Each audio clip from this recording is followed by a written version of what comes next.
Good morning, everyone. Welcome to this webinar with topic Water Resources Management. We will start with a short welcome note by Professor Evangelos Agilas, who is the chairman of the Board of Directors of the ERATOSTHENES Centre of Excellence and head of the Department of Civil Engineering and Geomatics of the Cyprus University of Technology. The webinar will be recorded, so please, if you want to have any questions, we will allow questions through the chat, and the questions will be answered after each presentation. So for every presentation, you can have your questions. At this point, I would like to invite Professor Evangelos Agilas for the welcome note. Thank you, Eleni.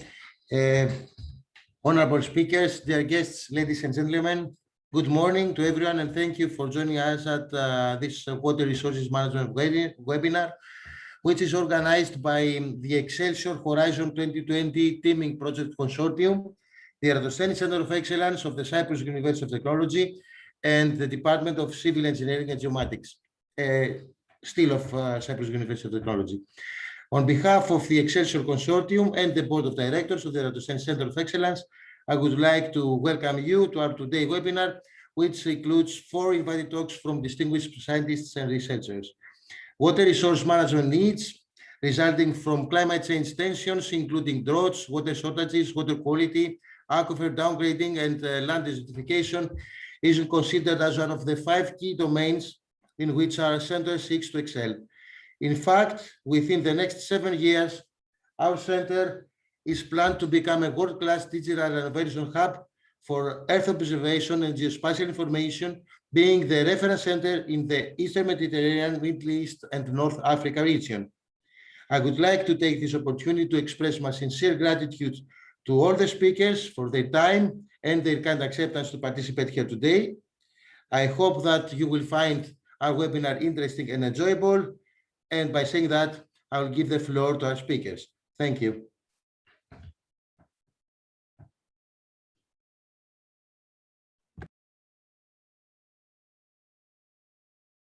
Okay, let's proceed with the first presentation. Just give me a second. The first presentation is by Mr. Kostas Aristidou from the Division of Hydrology and Hydrogeology and Water Development Department of the Ministry of Agriculture, Rural Development and Environment. His presentation title is Geoinformation Systems and Remote Sensing Applications for Water Resources Management at the Water Development Department of Cyprus. Kostas Aristidou holds a diploma in civil engineering with specialization in water resources and hydraulics from the National Technical University of Athens, Greece, and a Master of Science in Environmental Engineering from the University of Illinois at Urbana-Champaign, USA. He started his professional career as a water resources engineer at the Illinois State's Water Survey, where he worked on hydraulic modeling for flood risk assessment and flood risk mapping using GIS. He then returned to Cyprus, where he acquired the position of hydraulic engineer, technical systems consultant at the international firm Hydrocomp Enterprises. His work there focused on water and sewage utility consulting, including network management and optimization, and GIS software development for utility networks. For the last 11 years, he is working as a hydrologist at the Water Development Department of Cyprus, focusing on water resources and flood risk management. He is the focal point of Cyprus for the implementation of the EU Floods Directive and the representative of Cyprus at the EU Working Group on Floods. He's also part of the team working on the EU Water Framework Directive implementation in Cyprus. Mr. Aristidou, the floor is yours. You may also turn on your camera.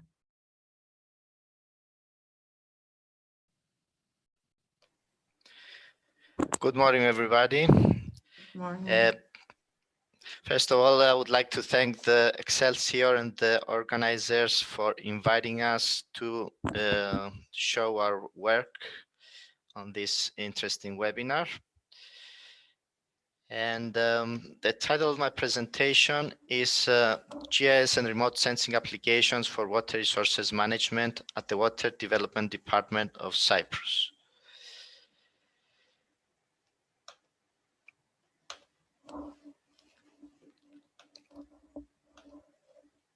Okay, so the agenda of my presentation, I will start by...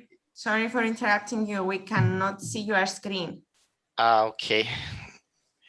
Can you share my screen, please? Or I have to do it? Yes, the same way you did it before. Okay, 1 minute.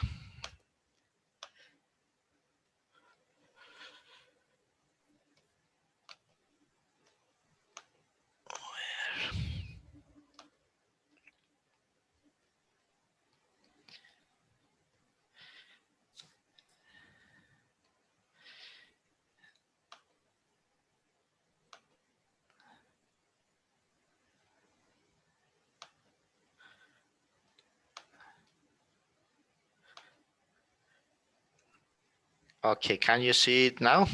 Yes, just put it on full screen, please. Okay, great.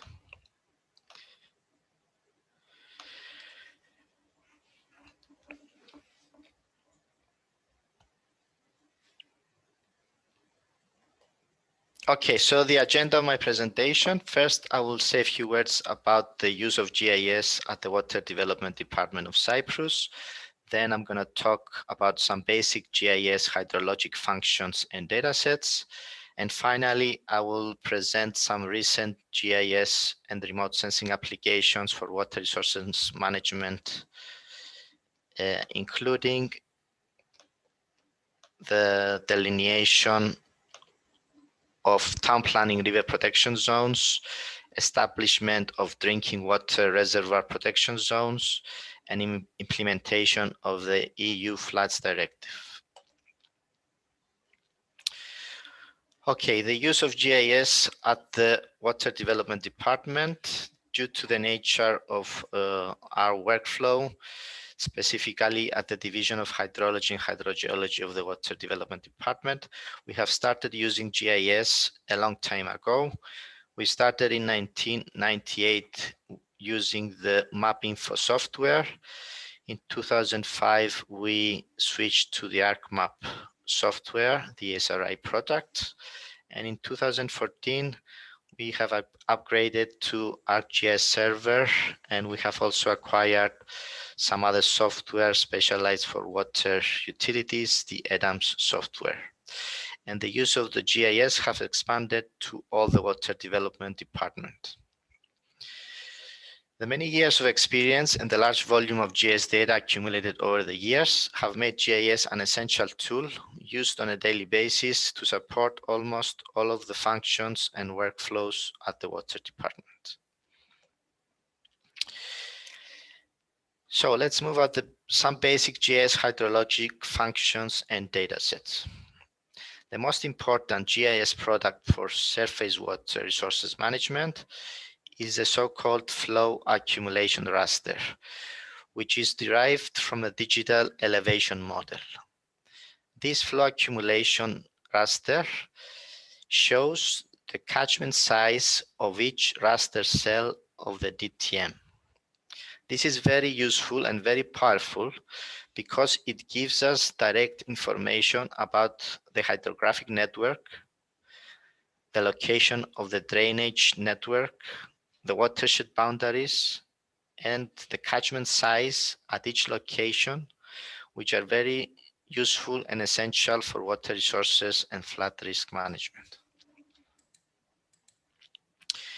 In order to acquire this product, you have to start with a digital elevation dataset, and from that you get the flow direction raster, which is basically for each cell on the raster. If a drop of water falls into that cell, you make the assumption that the water will flow at the neighboring cell which has the lowest elevation. So then after from getting the flow direction raster, you can get the flow accumulation raster, which basically it tells you for each raster cell how many other cells flow through that particular cell. So if you know in each cell how many other cells flow in it, you can get the drainage network and the size of the catchment at each location.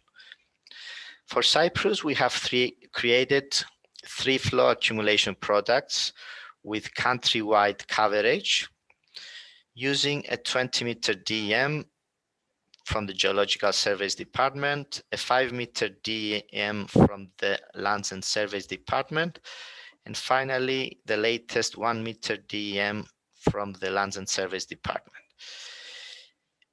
As you can see on the map, the resolution and the accuracy of each flow accumulation depends on the resolution and accuracy of the initial digital elevation model. For the latest flow accumulation, we have used the DM that was produced using LiDAR, airborne LiDAR technology by the Lands and Surveys Department in 2014, which has a very high accuracy, and they produced a 1-meter digital elevation model. In order to produce this flow accumulation, it was a very computational intensive procedure. We have run a computer processing this data for 16 days until we get the result. But the final result was a very useful and very good result that can be used in flood risk management and water resources management in Cyprus. And this data set would be soon available on our website so that everybody can use it. Here on the map, you can see how well this raster flow accumulation fits with the registered drainage network that is on the cadastral land and surveys maps. The blue line is the registered land ownership location of the rivers, and the red line is the river as was produced by the flow accumulation from the DTM. Okay, so let's move to the applications, some examples of the recent applications that we did at the Water Department. First, I'm going to start with the delineation of town planning river protection zones. The town planning zones are the maps that show how the land can be developed in Cyprus.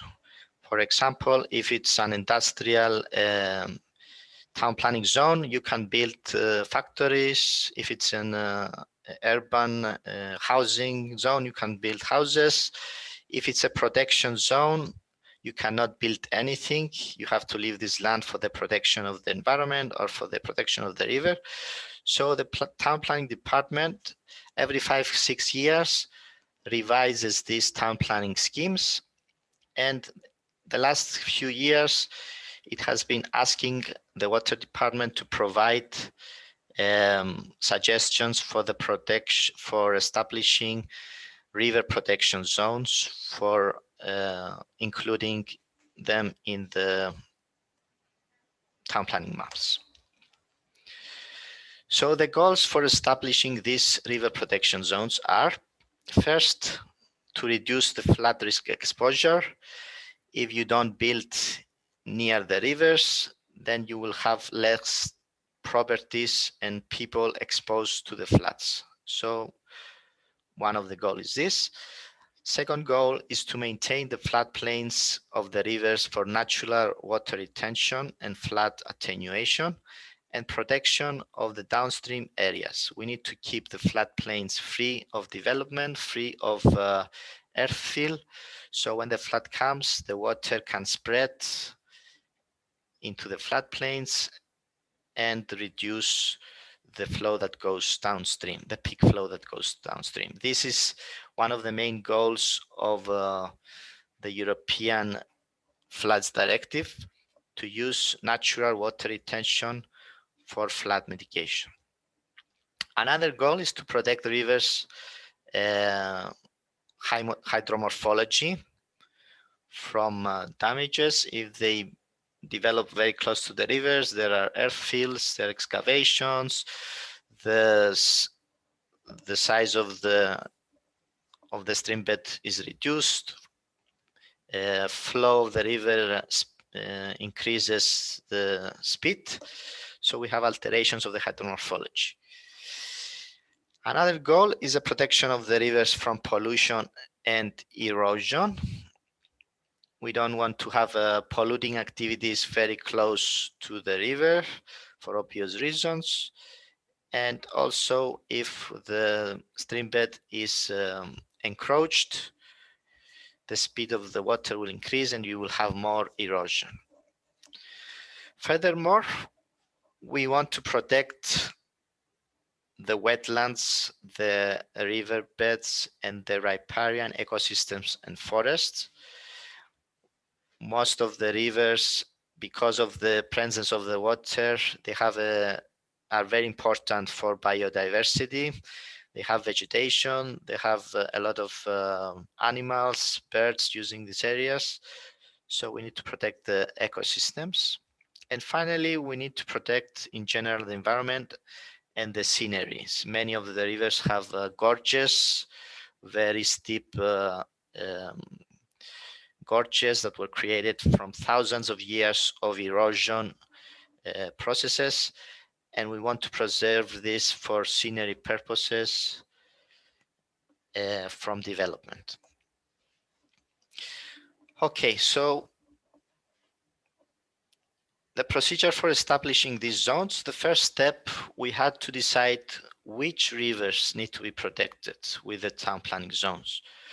As you can see on this map shows all the registered streams and rivers that are on the cadastral maps of the Lands and Surveys Department. As you can see, there are too many streams all over the island, and it would not make sense to protect all of them because there will be no land left for development. So we need to choose from this which are the most important ones.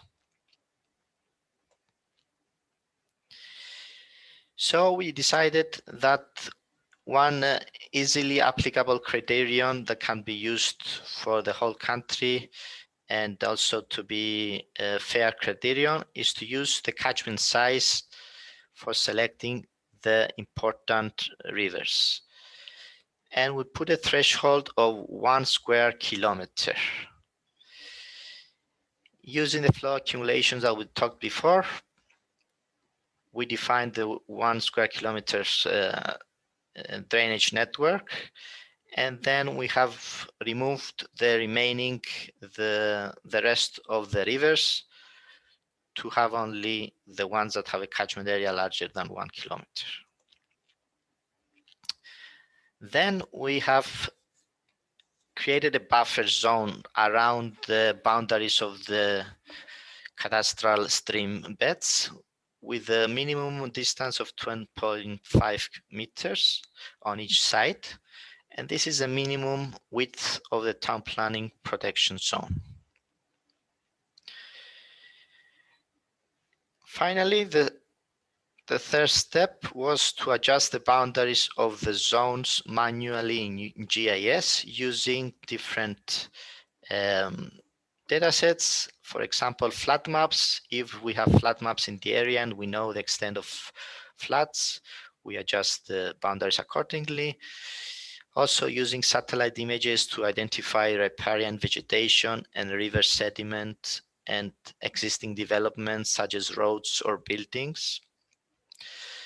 Also, we use digital elevation models and contours to identify stream beds and floodplains, and many other GIS layers.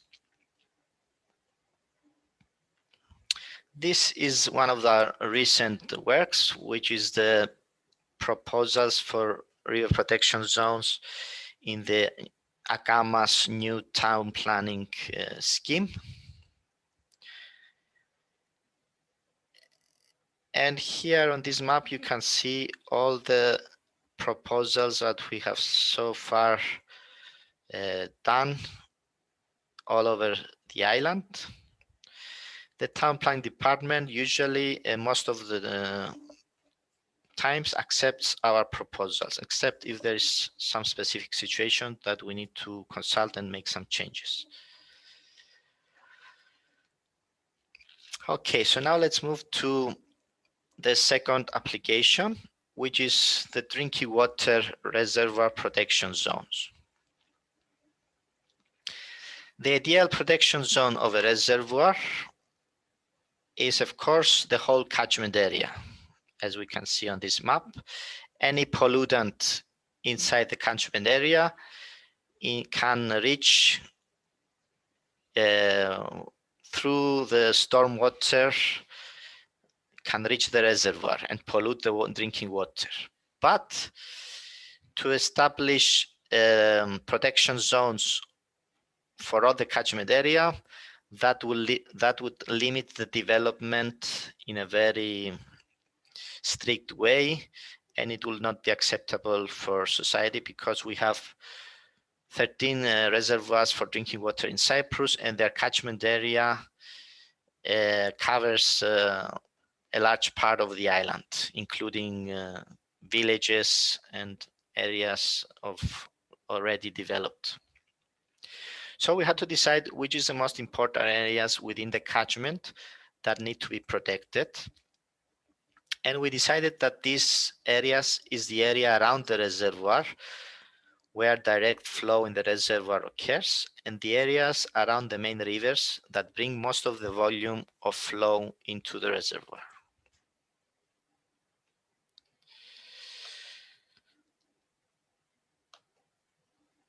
Okay, so then we had to answer two questions. How do we define the most important river segments in the catchment that need to be protected? And what should be the width of the protection zone around the river segments that will be protected?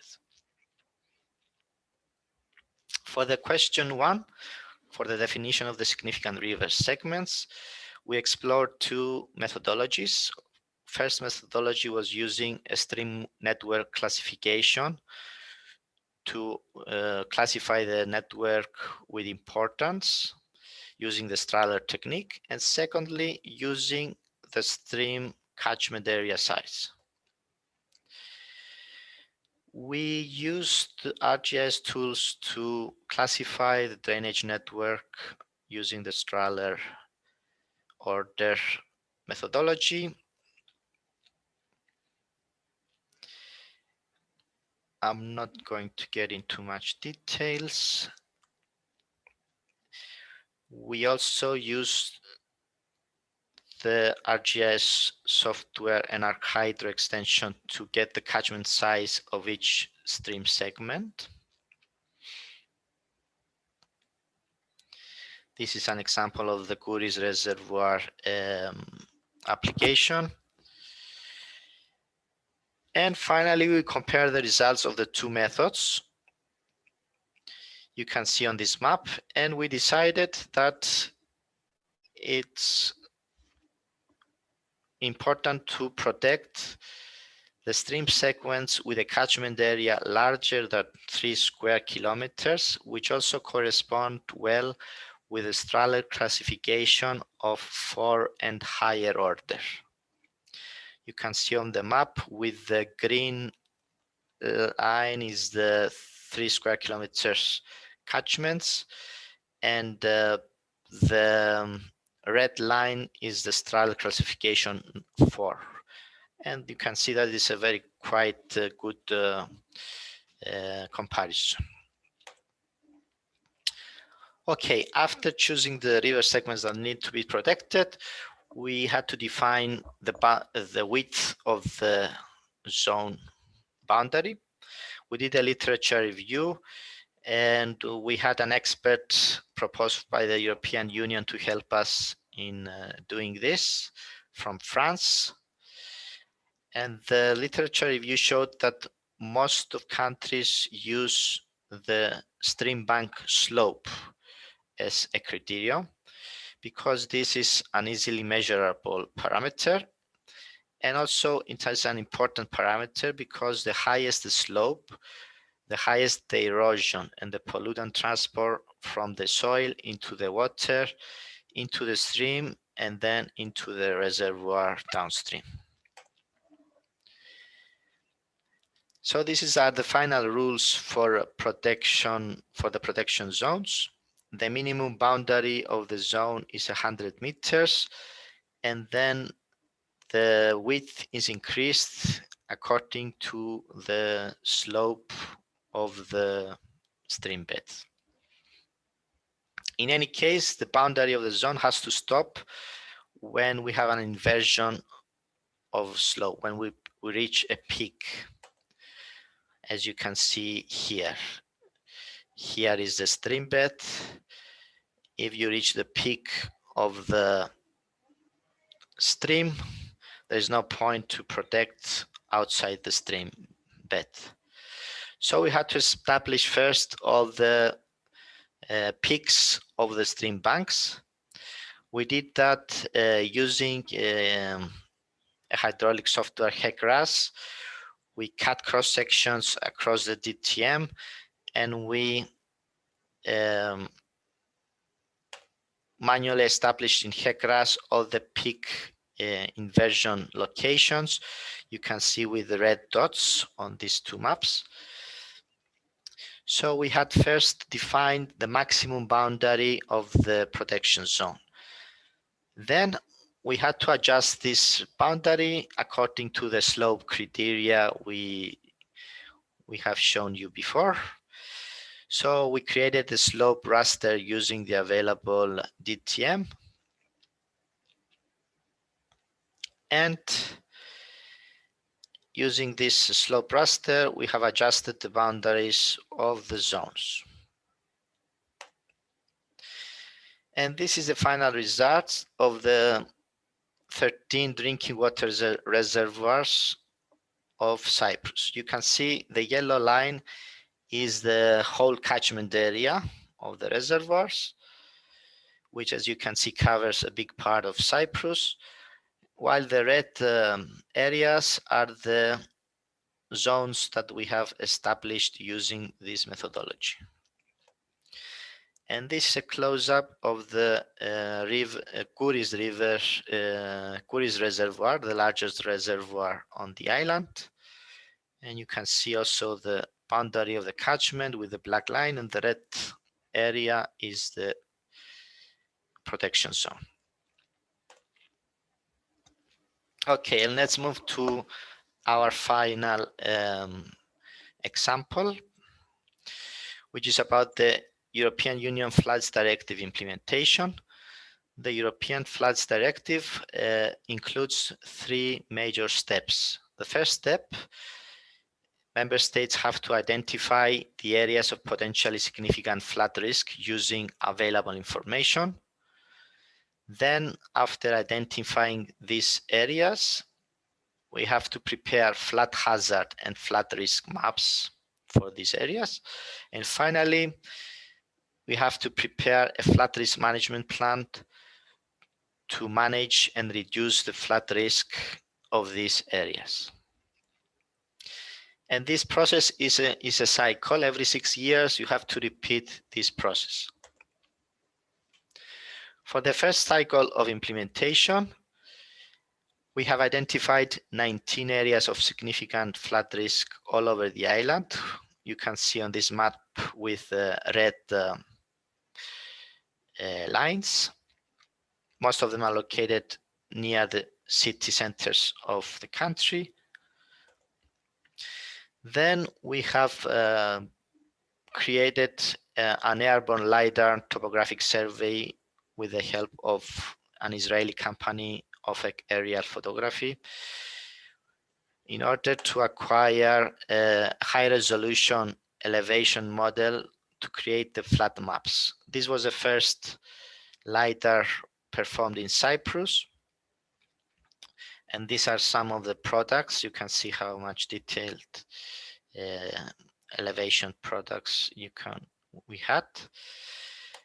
And using this LiDAR and other information, we have created flat hazard maps and the flat risk maps for the 19 areas of significant flat risk with the help of consulting firm Prisma and Geomatic Engineering. So the flat hazard map, it shows basically the boundaries of the flood event. We created 3 flood events for 20-year return period, 100-year return period, and 500-year return period. And also you can see the flood depth of the water. You can see which bridges overtop and so on. The flat risk maps, they show what is exposed to the flood hazard and how big will be the damages if the flood occurs. So in these maps, we show the population density, the critical infrastructure location, the type of the developments that exist there, and cultural heritage information, and so on. And the final step was the flood risk management plan. The flood risk management plan defines the targets for managing flood risk and then defines measures on how to achieve these targets. We had a total of 38 measures for reducing the flood risk with a total budget of around 20 million euros. And this program of measures is ongoing. So now I'm going to talk about our most recent work, which is the second preliminary flood risk assessment and the identification of the new areas of potential significant flood hazard. For this project, we evaluated all sources of flooding, including coastal floods, which are the floods that come from the sea, fluvial floods, which are river floods, flash and torrential floods, which are floods from small rivers that come suddenly while the river is dry. You have a quick storm and you have a sudden flash flood. Pluvial urban floods, which are floods that come from direct rain over an urban area. Groundwater floods, floods from groundwater, and artificially water-bearing infrastructure floods, which are floods from dams, dam failures, or other infrastructure failure. About coastal flooding is a result of a combination of the storm surge due to pressure from storms, the sea level rises, astronomical tide, if the tide it coincides with the storm surge and the waves, and finally the height of the waves. So if these 3 parameters combine, can give a coastal flood. If they have extreme of these 3 together, you get a coastal flood. So storm surge and astronomical tide are small in the Mediterranean compared to open oceans, so are not so important for Cyprus. The most important parameter is the height of the wave. And the height of the wave is depends on the wind strength. In Cyprus, fortunately, we don't get too much strong winds, we don't get like 8-9 Beauforts like they get in Greece. We get 6-7 Beauforts the maximum.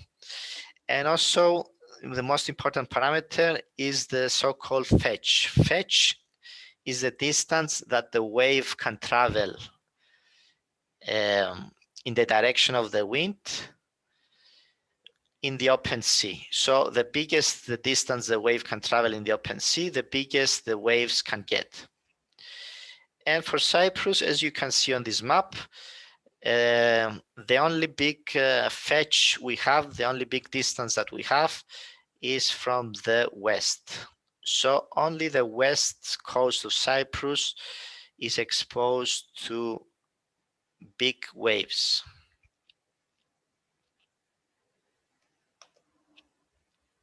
Fortunately, the west coast of Cyprus, the Paphos area, is mountainous. It has a high elevation relief. As you can see on this map, there are not low-lying areas. The most low-lying with low elevation relief area in Cyprus is Larnaca area, but Larnaca area is protected by a small fetch, as we have seen before. So that's why coastal floods are not so important for Cyprus. Let's move to fluvial river floods. Cyprus, as a small island, has small catchment sizes. The largest catchment size is by far the Pediaeos River, with a catchment of 1,700 square kilometers, which flows to the sea in Famagusta. And the second largest is Serachis River that flows into the Morphou Bay area, but Serachis is much smaller. But most of the rivers are small in Cyprus, and so we don't have the classical fluvial river floods that they have in Northern Europe, where the flow of the river rises slowly and they know they have a few days to prepare. They know that in Czech Republic, the Danube is rising, so they know they have to prepare in Germany and so on. So mostly what we have in Cyprus is flash floods, small catchments. During a storm event, the catchment is dry, the riverbed is dry, and in a few hours you get a peak, a high peak flow.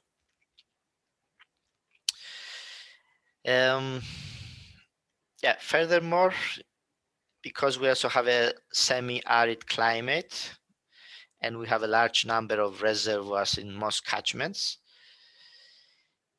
we don't have a lot of flow in the rivers throughout the year. This map shows all the damped catchment areas. The red areas are all the catchments that the water is collected in some reservoirs. So as you can see, most of the island, we catch the water in reservoirs and we don't leave it to go downstream. So this protects from river floods. Also, most of our rivers are ephemeral by nature. As you can see on this map, only some mountain streams have water throughout the year. These are the green ones, shown with green color on the map. The rest of them, they have flow only during a storm event or in the winter wet months.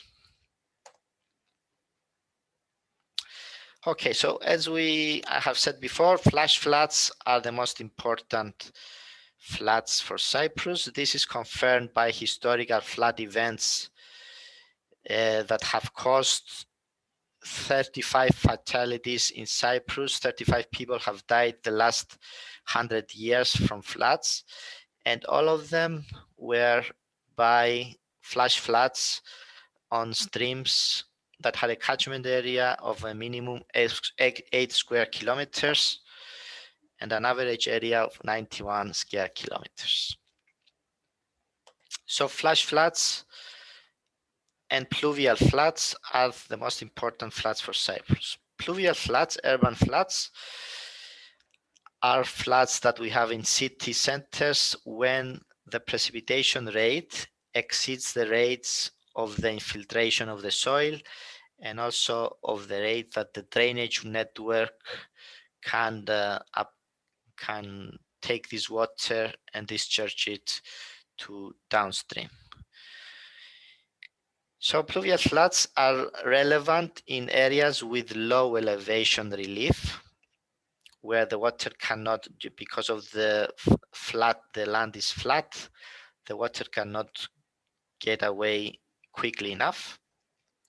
We can see from this slope elevation relief map that these areas are in the urban areas of Larnaca, Nicosia, Limassol, and Paphos.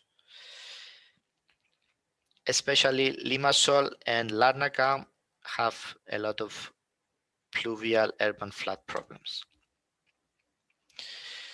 Okay, groundwater floods. Groundwater floods happen, as you can see in the schematic here, when the groundwater rises due to heavy rains and raises above ground.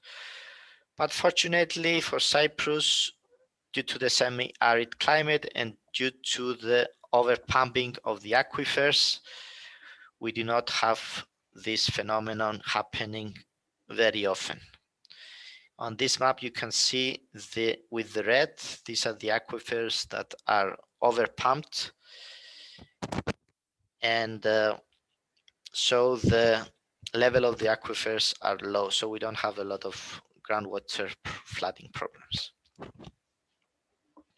Finally, the artificial water-bearing infrastructure floods.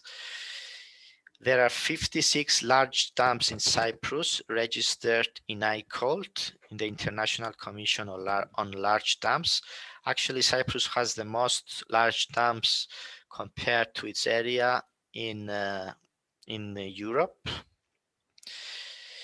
So the extreme event of a dam failure, either due to a terrorist attack or a earthquake or something, or a landslide into the reservoir, we have to evaluate this, although it's a very rare thing to happen. We need to be prepared. So we use these two formulas to evaluate all the reservoirs to see the importance of the risk from dam failure. And both methodologies, they ranked 3 reservoirs, the Tamasos Reservoir, the Polemidia Reservoir, and the Yermasoia Reservoir, as the 3 reservoirs that are the most important for flood risk from dam failure. The reason is obvious. These 3 reservoirs are the reservoirs that are located upstream city centers. Tamasos Reservoir is on the Pedios River upstream of Nicosia. If a failure happens, the consequences will be very high. And also Polemidia and Yermasoia reservoirs are upstream of Limassol city.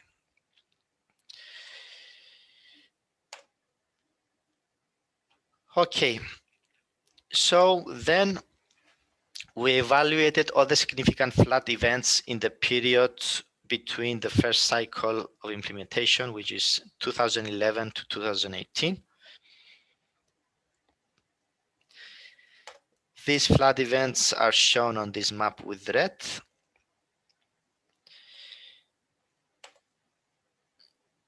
Most of the floods occurred in Nicosia, the important floods, and then in Larnaca, where the second with 23%. Nicosia had 48%.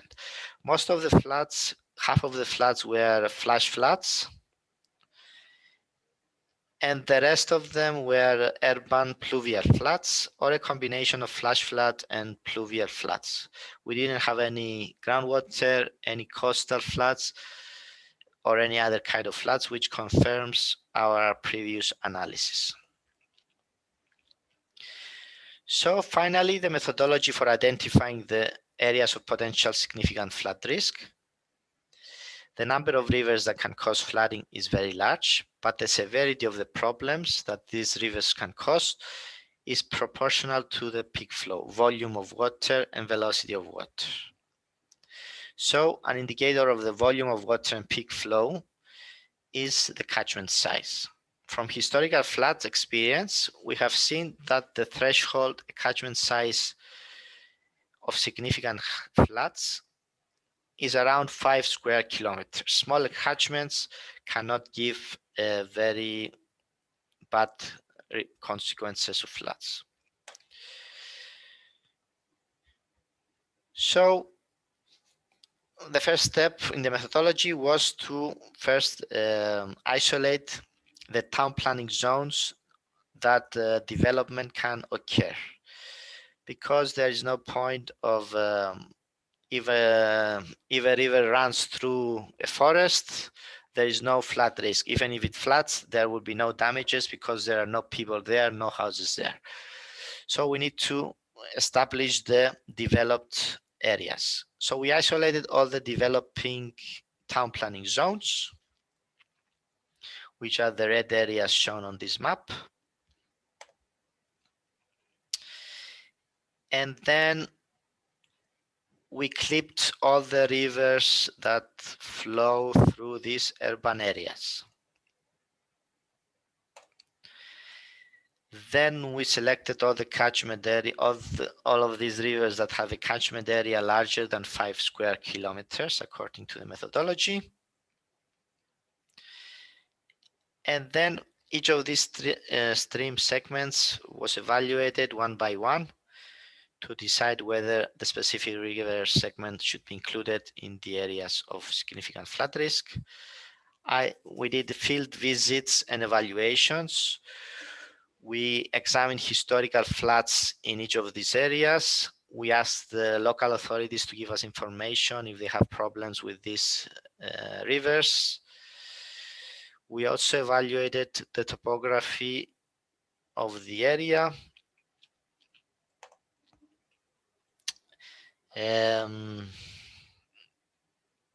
This is the map of the significant flood risk. The topography, here you can see how steep is the elevation relief. Also the level of existing developments in the area using satellite images. Here is the Vasilikos River outflow in the industrial area of Vasilikos. And also we used other GIS data with the location of critical infrastructure, cultural heritage. This is a map with the cultural heritage. Pollution sources. This is a map with the pollution sources that can create more problems if they are flooded, like the IPCC installations, sewage facilities, and so on. And also protected areas. It's a map with the protected areas, Natura 2000, and so on.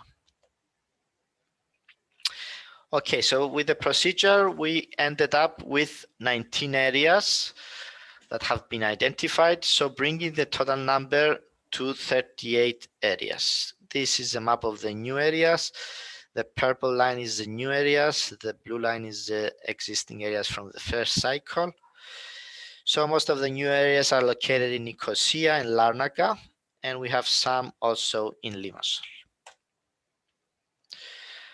Okay, so this concludes my presentation. My final conclusion is that today the use of GIS and remote sensing is essential for increased productivity and effectiveness in the sector of water and environmental management. And the availability of satisfactory GIS data is required in order to exploit the potential of GIS. If you don't have data, you cannot do much things. So thank you for your attention, and I'm available for any questions. Thank you, Mr. Aristidou. Very interesting presentation. Also, to get to know about the activities of the Water Development Department. We already have one question by Professor Hadjimitsis. Excellent presentation. Is it any need to monitor water quality within the defined protected catchment area before the water passes to the reservoir using space technology? He mentions that he's familiar that there is a need to monitor water quality within the reservoirs. Yes, the water quality monitoring is very important. We already do a lot of water quality sampling in the rivers that flow into the reservoirs, but also into the reservoirs. Of course, if we have some techniques to use some remote sensing to detect the water quality issues inside the reservoirs, like blue algae and algal blooms that we had some incidents a couple of last years, it would be very useful if we could have also this technology in addition to the classical water quality sample analysis that we do. It would be, yes, very useful, because yes, if you from satellite images, you can see the algal blooms and the blue algae, and you can see how they expand into your reservoir, and you can take actions. It's a promising technology and very useful too if we have this tool. Thank you. Also, another question from Dr. Silas Michailidis. Thank you for your presentation. How do you assess the aquifer level in areas not controlled by the government? Yes, I didn't mention, but all the work that we are doing, unfortunately, covers only the areas controlled by the government of Cyprus. We do not have control of the rest of the island, and we cannot access information. So our work is only on the area controlled by the Cyprus Republic. We have another question by Adriana Brueggemann. Thanks for the very informative presentation. For the protection zones of the reservoirs, you also need to consider base flow, groundwater flow into streams that don't follow the surface topography. So shouldn't the full watershed area be protected? Yes, as I have mentioned at the beginning of my presentation, the ideal protection zone would be the full catchment area of the reservoir. But as you have seen on the map, this will cover probably 1/3 of Cyprus land. So it would not be acceptable by society to limit activities and developments in 1/3 of the island. So we had to compromise with the most important areas that need to be protected. And we also had to find an applicable, easily applicable methodology. And we did what we did. Maybe in the future we can develop more sophisticated methodologies and revise these boundaries of the zones. We would be happy to cooperate with research institutions to help us in this direction, to revise and make more accurate and better protection zones. Mhm. We have another two questions, but as I have another question regarding the protection zones, I would now ask my question and then proceed to the other two. What are the measures you are taking in the drinking water protection zones? Or Yes. the development department suggests some measures, I guess, right? Actually, we have a presidential decree, which defines the measures in these zones. There are many measures. One important measure is to many activities and developments that create pollution are not allowed in these areas. This is one measure. And one other important measure is that we don't want to increase the pollution pressures in these areas. So we don't allow to change the town planning zones to create more development pressure. For example, if it's a agriculture area, we do not accept this area to become like tourist area. Other measures, sewage disposal in these areas, they have to use septic tanks are not allowed. They have to use how do you call it? Not permeable tank. You have to collect all the sewage, don't leave it to seep in the groundwater.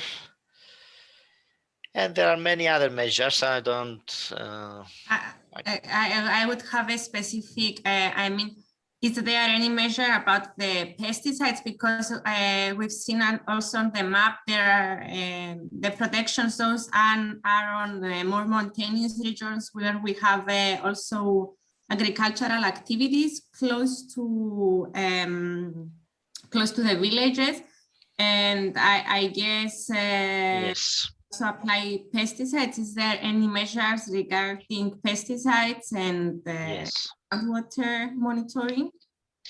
Yes, there are some measures regarding pesticides, but they are not banned completely in these areas. We had the consultations with the agriculture department because these areas are mostly agriculture areas. All the villages along the rivers, they have most of the agriculture of the island. We could not limit completely pesticides, but there are measures to promote the organic farming in the areas. Pesticides are not allowed very close, very near the rivers. They have to follow the code for applying the pesticides during days where there's no wind, there's no rain, and so on. So there are some rules, but they're not completely banned. And of course, we monitor the water quality for pesticides. And so far, we don't have significant exceedance of the pesticide thresholds. We have some tracing of pesticides, but not very high. So if we find some pollution from pesticides, then we can take specific measures in specific areas. Thank you. We have some more questions. Actually, some are also more technical, starting with the first one from Stavroula Siguru from the National Observatory of Athens. She's asking why you decide to run one-dimension HEC-RAS by creating long cross sections rather than 2 dimensions. The question is about the reservoir protection zones or for the flat maps? I think it's for the flat maps, but she can. Okay, for the flat maps, that's a good question. Flat maps, yes, she answered. Yes, we did that because it was the easiest way to do it. It was the first time that we established flat maps in Cyprus. That was the first step. And now in the second flat maps we are creating now, we are updating to two-dimensional modeling for the urban areas, like in the areas where the water gets out from the river and expands in 2 dimensions in urban areas like in city centers. It's important, I agree, to have a 2-dimensional hydraulic model. So for these areas, we are upgrading to 2-dimensional HECRAS modeling. Thank you. Another question from Lambros Vasiliadis. Congratulations for your presentation. What algorithm is used for the creation of flow accumulation products? Is it the single flow direction or the multiple flow direction algorithm?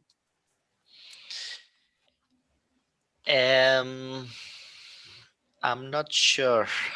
I don't remember to answer this question. Okay. Yes, I have to look into that. I don't. And another question from Philippos Iliadis. Has the water quality of the dams been measured? As for example, the Canaviu Dam is surrounded by vineyards of the village of Banja. Yes, as I mentioned before, we do monitoring of the water quality of the reservoirs and also of the rivers that flow into the reservoirs. This is an obligation for the Water Framework Directive. So we have to do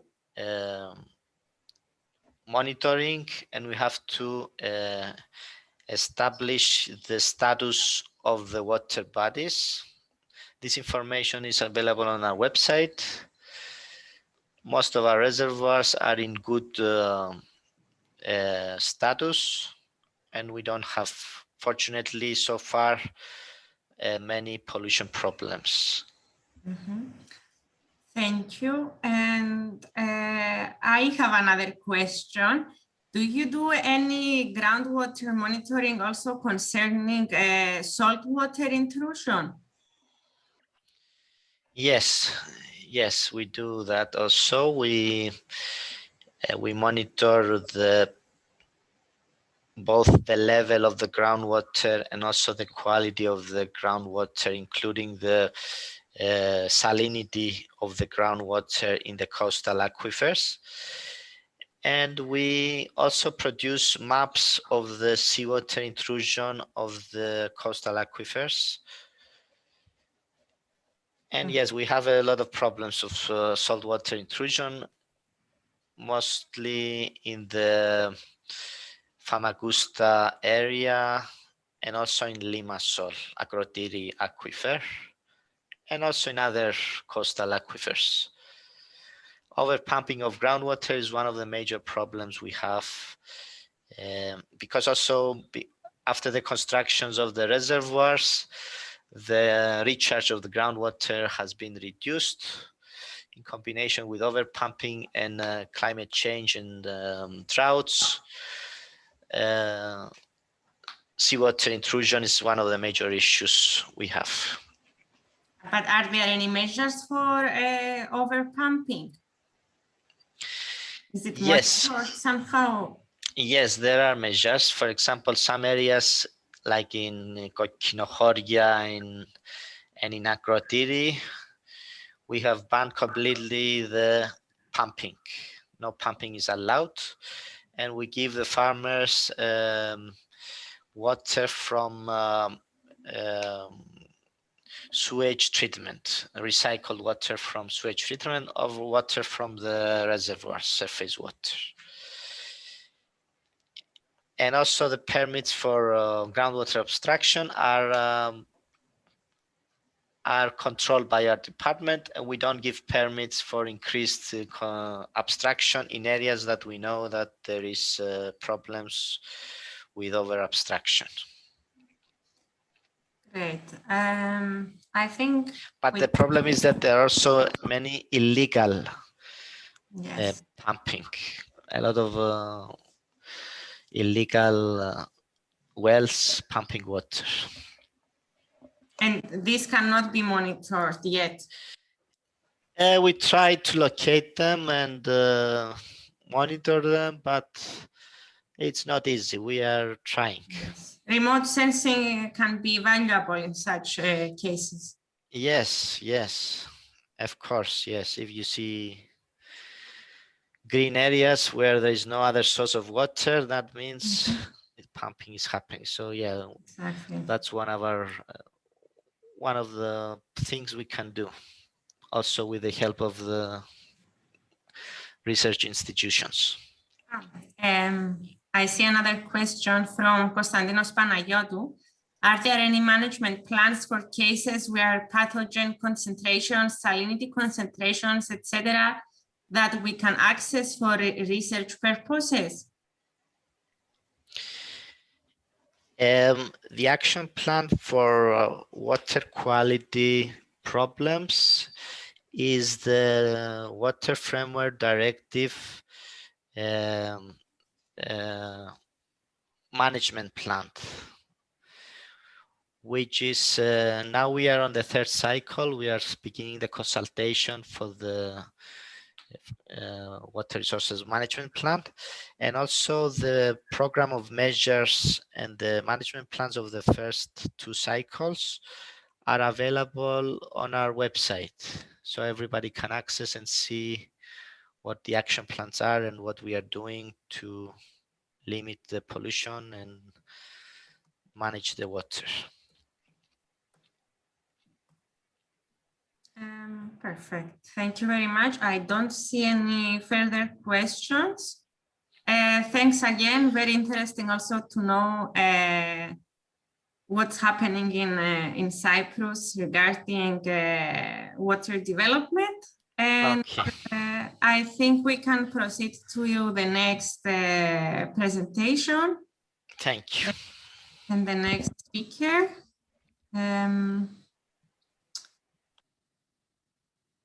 Our next presentation is by Dr. Athanasios Loukas, who is an associate professor of engineering, hydrology, water resources management and development at the School of Rural and Surveying Engineering, Aristotle, University of Thessaloniki. Athanasios Loukas is an associate professor of engineering hydrology. He is the head of the Department of Transportation and Hydraulic Engineering and the director of the Master Program Water Resources. He has served until 2018 as a professor, dean of the Faculty of Engineering, head of the Master Program Management of Hydrometeorological Hazards, Hydrohazards, co-organized by the University of Thessaly and the Joseph Fourier University, Grenoble. He is currently section editor-in-chief of Water, editor-in-chief of European Water, and member of the editorial boards of Water Resources Management and Scientific Review Engineering and Environmental Sciences. He is serving and has served as guest editor in many special issues of international scientific journals.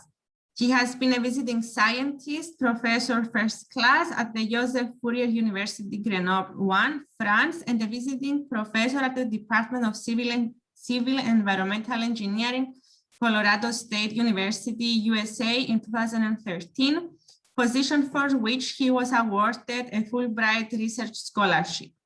Dr. Loukas currently teaches courses on engineering hydrology, open channel hydraulics, groundwater flow, surface water resources, groundwater resources, applications of geoinformatics and water resources management, probability theory.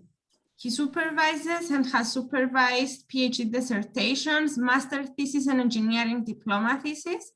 His research interests include deterministic and stochastic hydrological modeling, hydrological modeling of ungauged and mountainous watersheds, analysis, modeling, and forecasting of extreme hydrological events, floods and droughts, hydrodynamic flood routing modeling, climate change impacts on the hydrological processes and water resources, spatial and temporal analysis estimation, and modeling of hydrometeorological data, water resources management and modeling, and applications of GIS and remote sensing in hydrology and water resources. He has coordinated and participated in national and European research projects, and he's the author and co-author of more than 330 referred international journal publications and conference proceedings publications and technical reports. His published work has received over 1,900 citations as indicated in the Scopus database search with age index equal to 26 and over 3,600 citations as indicated in the Google Scholar database research age index 34 and item index 59. His presentation has a title, Water Resources Management in Agricultural Watersheds, Methods, Case Studies, and Implications of Climate Change. Dr. Loukas, the floor is yours. You may also share your presentation. Eleni, thank you very much. I would like to thank you, Professor Hatzimitzis, and the Board of Directors of the EXCELSIOR Eratosthenes Excellence Center for this invitation. I'm very happy to be with you. I'm sharing my screen. Can you see my screen? Yes.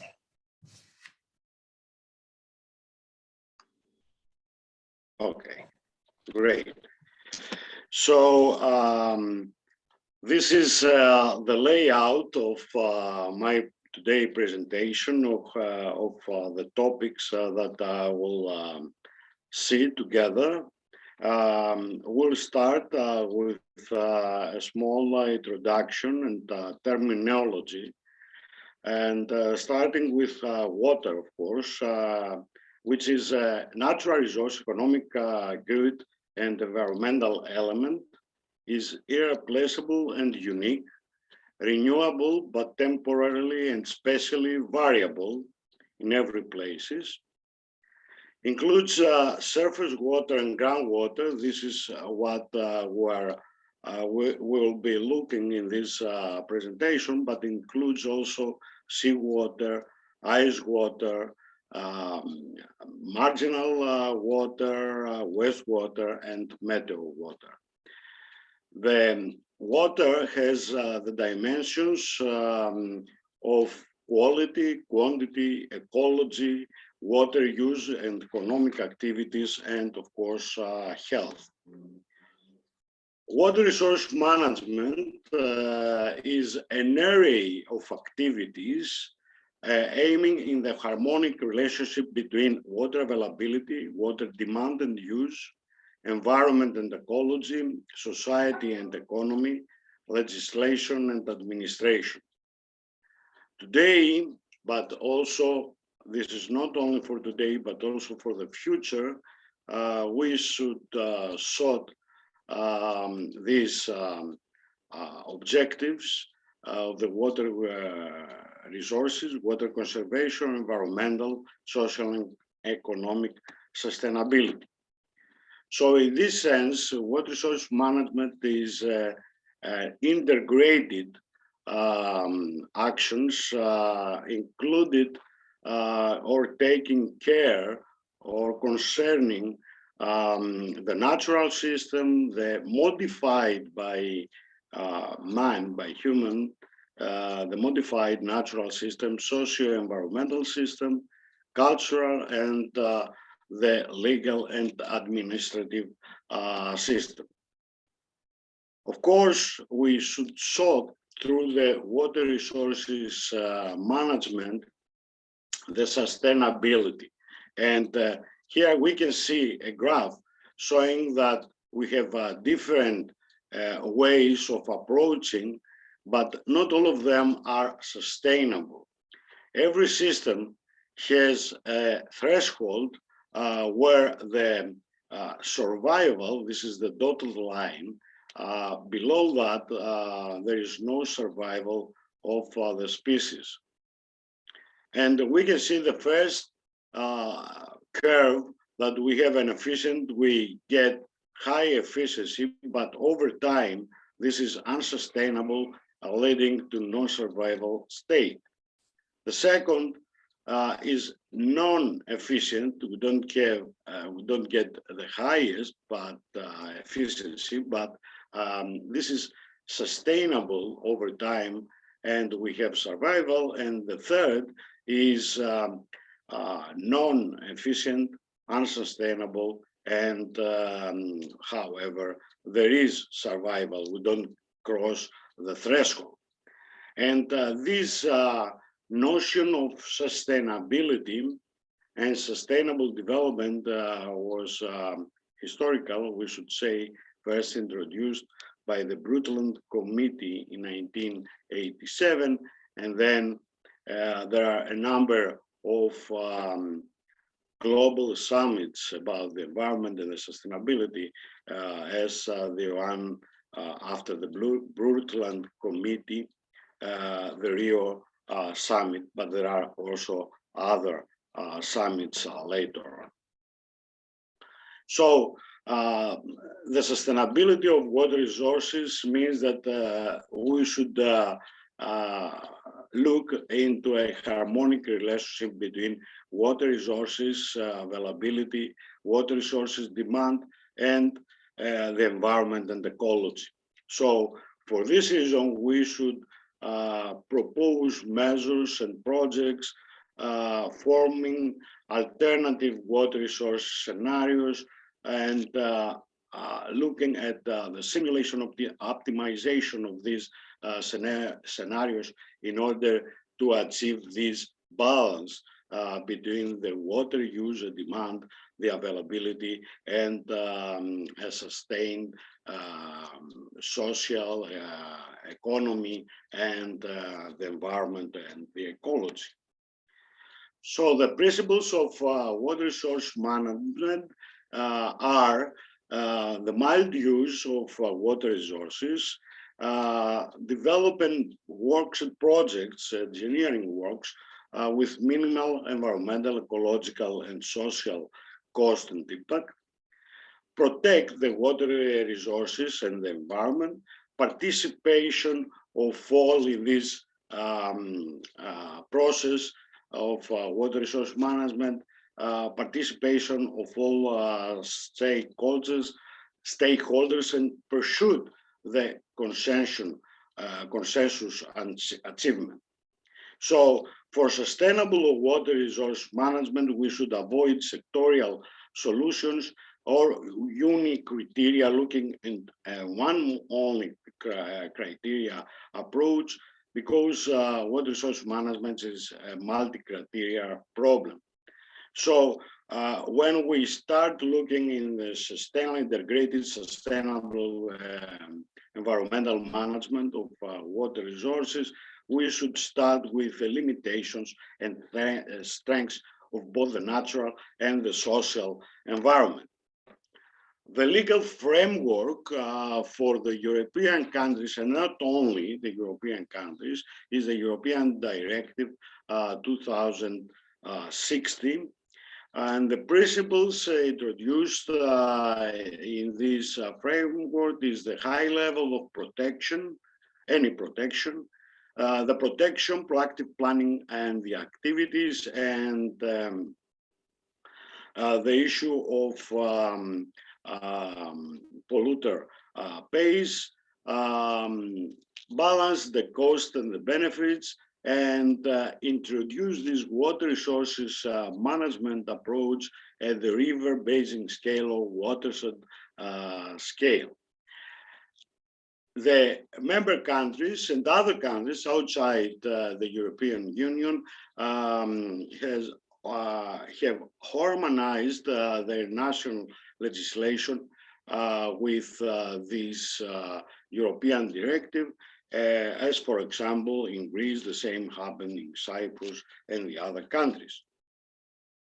So water, looking at the perspective of the United Nations Sustainable Development Goals, is a key goal, and number 6, there are 16 such sustainable development goals.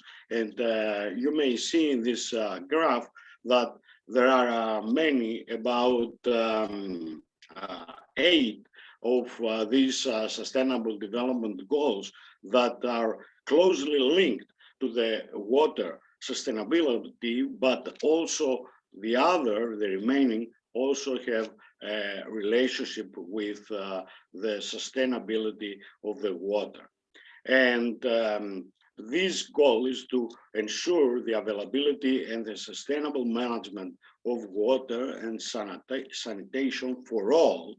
And you can see in the right graph that there are billions of people around the world that lack access of good quality water.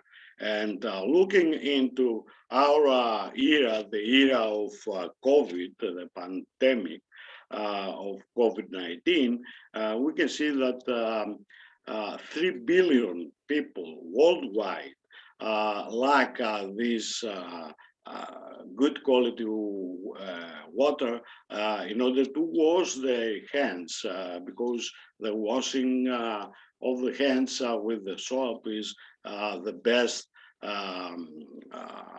best protection against the disease. So we'll continue, and we see some very bad examples of unsustainable use of water resources. And the first is the Aral Sea.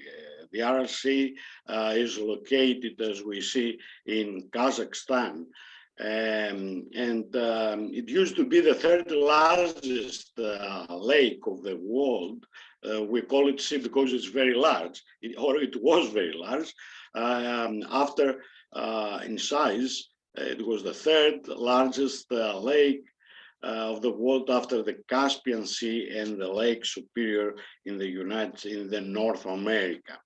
However, in 1960s, the 2 major rivers flowing into the Aral Sea, the Amu Darya and Sir Darya rivers, were diverted for the irrigation of large plains cultivated with cotton. So the inflow in 1980s was reduced to about 10%. So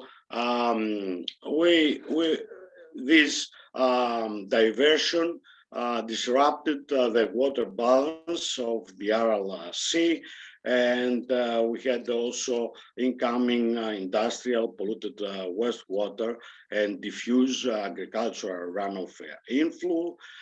This caused problems to water, soil salinity, reduction of agricultural production, and disappearance of coastal cities, ecological disaster. There was an industry, significant industry of fisheries and caviar production. All this has consequences in the population health of about 40 million people residing in the surrounding area. And eventually we had an economic disaster with local climate. I'll show you some satellite images. You can see starting from the left to the right, how was the Aral Sea from 1989, 2003, and looking at the other 2 images in 2016 and 2020. I would say that measures have been taken in the decade, in the new century. However, I have to say, and we'll see also other examples and paradigms, that it's very difficult to reverse the situation, the bad situation, not only here in the Aral Sea, but in And these are some photos. You can see that, you know, the area where the lake was, now it's a desert, and you can see boats, fishing boats, and staying out in the desert. However, the improper and the unsustainable water resource management led also to salinity problems in the agricultural fields, and these fields have been abandoned. The second bad example was about, I'm sorry.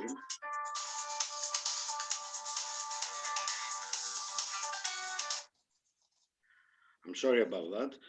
The second and the third examples are from Greece. The first example was the Koronia Lake. In 1950s, Koronia Lake is located just north east from Thessaloniki city. In 1950s, it was the most productive lake of Greece in fishes. It was a significant wetland. However, large amounts of surface water, groundwater, was used for the agriculture, and as a result, the area has been shrinked from an area of 45 square kilometers to an area of about 10 square kilometers, with an average depth of 0.5 to 1 meters. In the summer of 1999 and 2008, the lake was totally drained, the fishes disappeared. In the summer of 2007, 30,000 birds have been died, and the lake is also polluted with industrial waste and agricultural. These are, you may see the location of Koronia Lake. The top series of photographs are photographs from the past, and you may see in the bottom photographs of the lake today.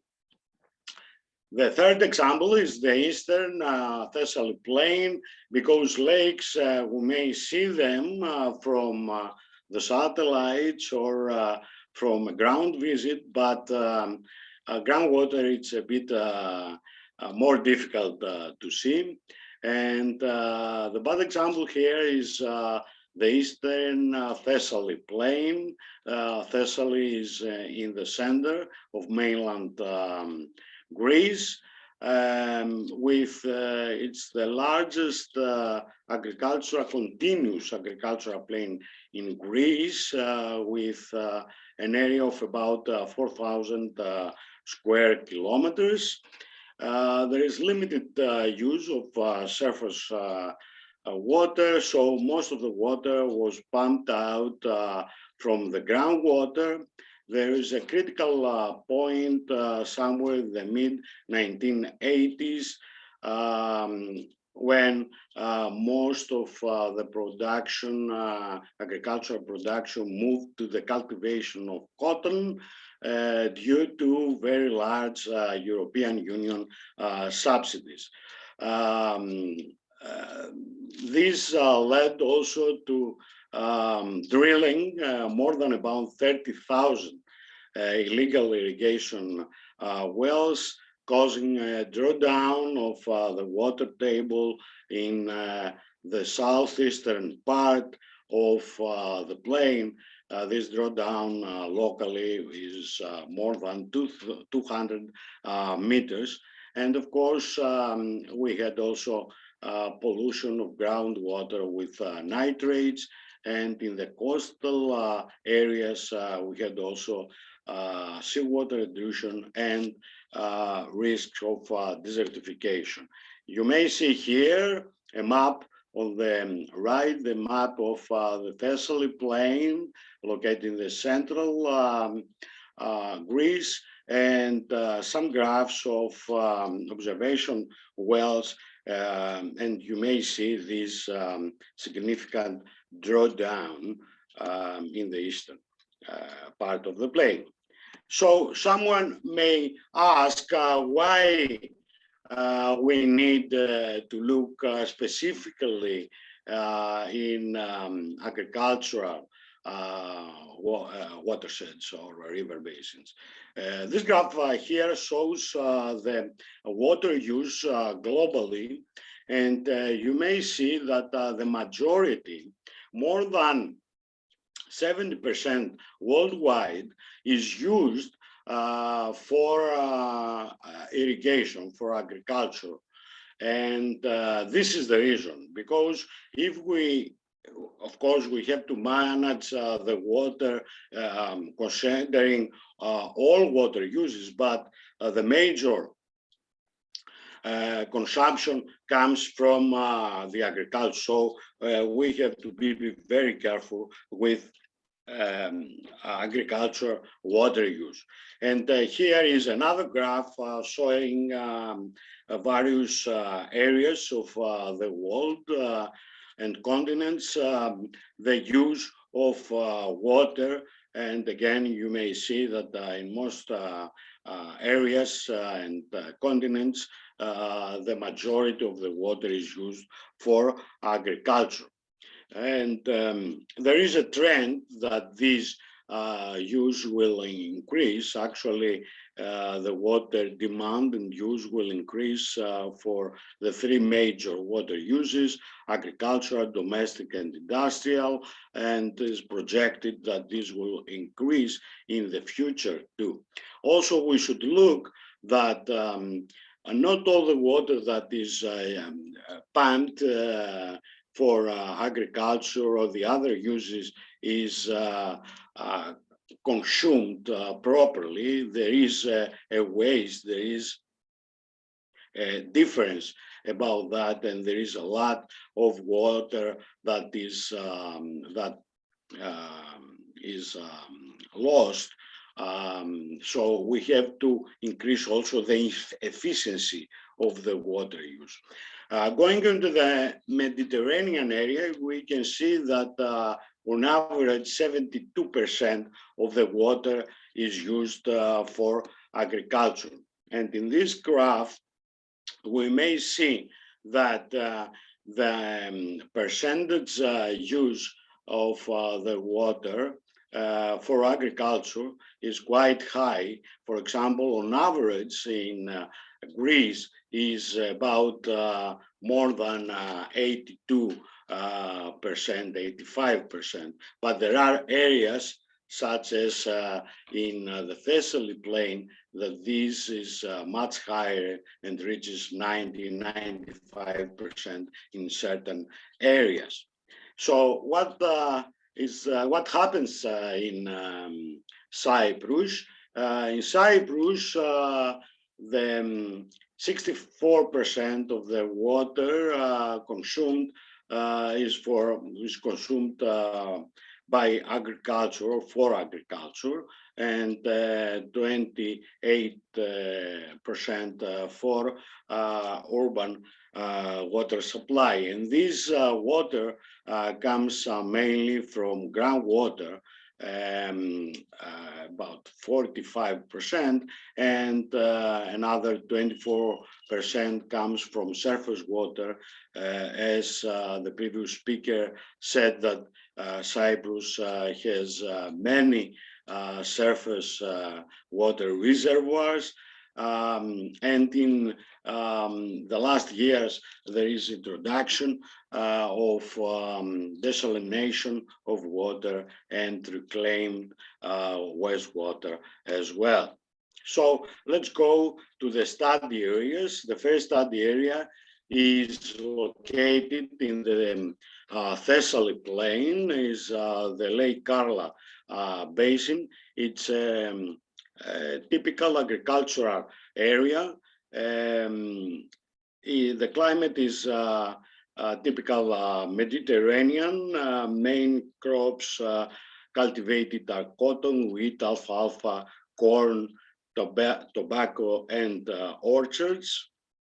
And the story about this basin was that until 1962, there was a natural lake which has been drained in order to reveal agricultural areas, to reveal land for cultivation.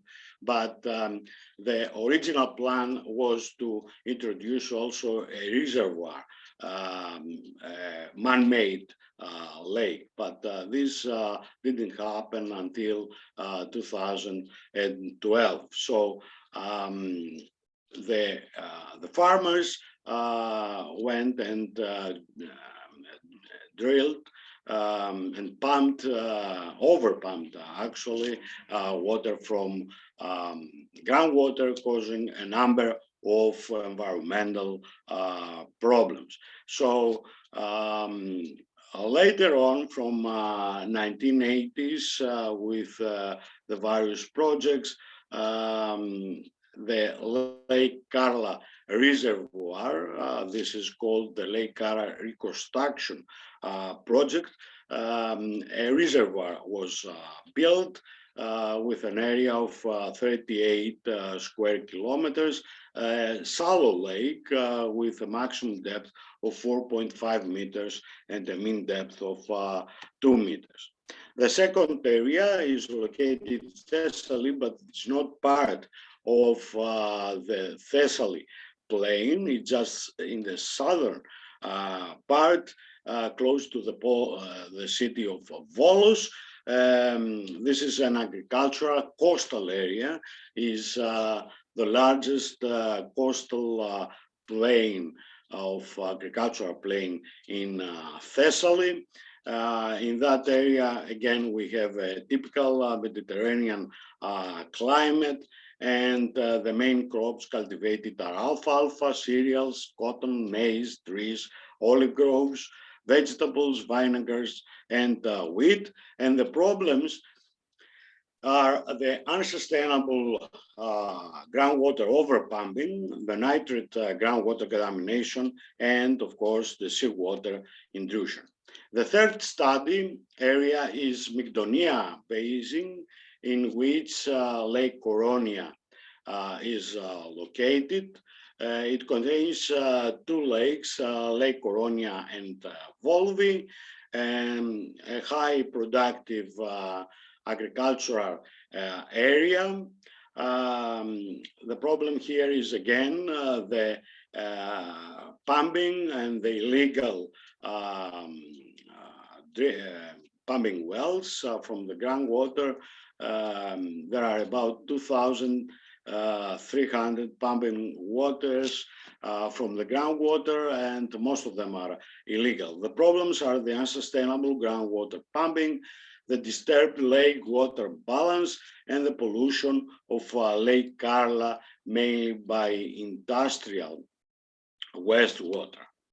So let's see methods and tools for these three case study areas, starting from the Lake Karla, case study. First of all, we wanted to estimate the crop requirements.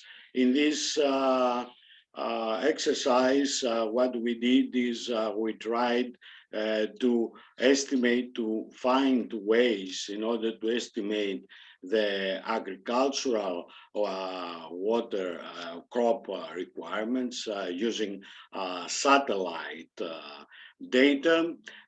So here you may see the objectives and the series of the works. First of all, we perform groundwater radiometric measurements. The device, the GER 1500, provided, and we thank very much about that, from the laboratory of Professor Hadjimitris of the Technological University of Cyprus. And then we did the necessary processing, and we estimated the evapotranspiration using the metric methodology and the Landsat-8 ETM imaginary data.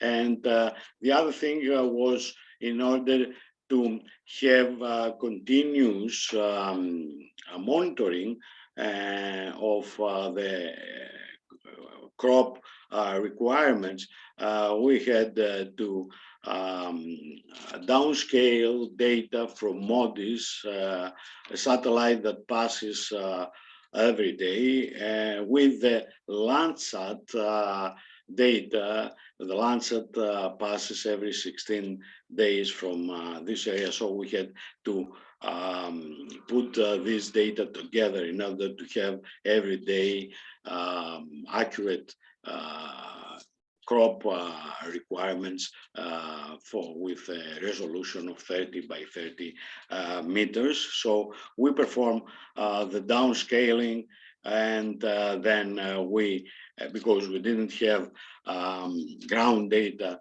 we validate these results with using the crop watt model, and then we compare with the classical water crop applications. So first of all, here are part of the data for using the ground measurements and the Landsat passes and the images that we have. We have found the spectral signatures for the major crops, and of course we did the filtering.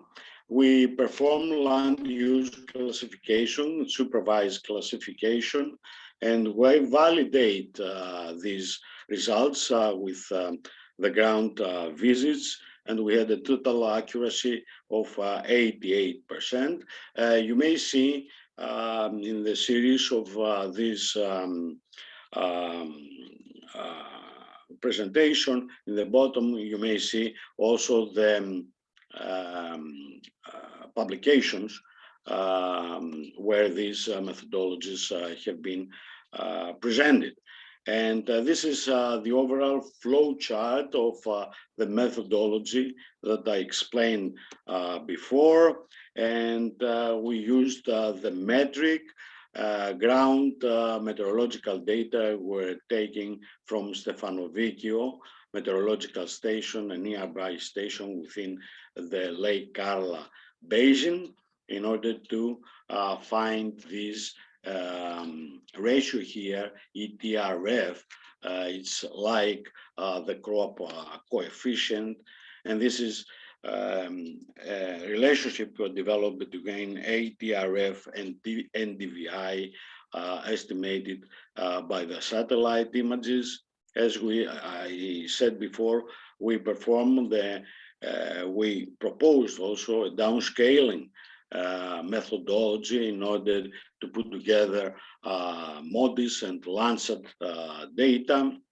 And then we use crop watt in order to find the irrigation crop requirements. And this is the results of the downscaling, how from one image went to more detailed image, applying the methodology. And here is the computation of ETRF on the left hand side. On the right hand side is the comparison, and the difference here is the map with the difference between the metric using the Landsat data for this particular day and the ETRF values proposed in the methodology. And you may see that for most, the majority of the area, the difference is very close to 0. And then we apply that, the findings in the crop watt, and these are using the Landsat 8 imaginary. And as you may see here, that the difference in the crop irrigation requirements is very small, reaching to 1.6% difference, the maximum that for alfalfa cultivation. And then we had to estimate to find the agricultural water demands, because one is to find how much water is required by the crops, and the other is how much water we have to get from the source and moving it, transporting it, and applying to the farm. And in this transportation, we should look into the efficiency of water transportation and water or method of application of the water irrigation method. So what we did all this that I discussed before, and we saw also we look into the convenience, the transport and distribution efficiency of the systems, and the application efficiency, the efficiency of the irrigation methods, applying water resources management scenarios, two operational scenarios, one without the use of the reservoir, Lake Karla reservoir, and the future with the use of Lake Karla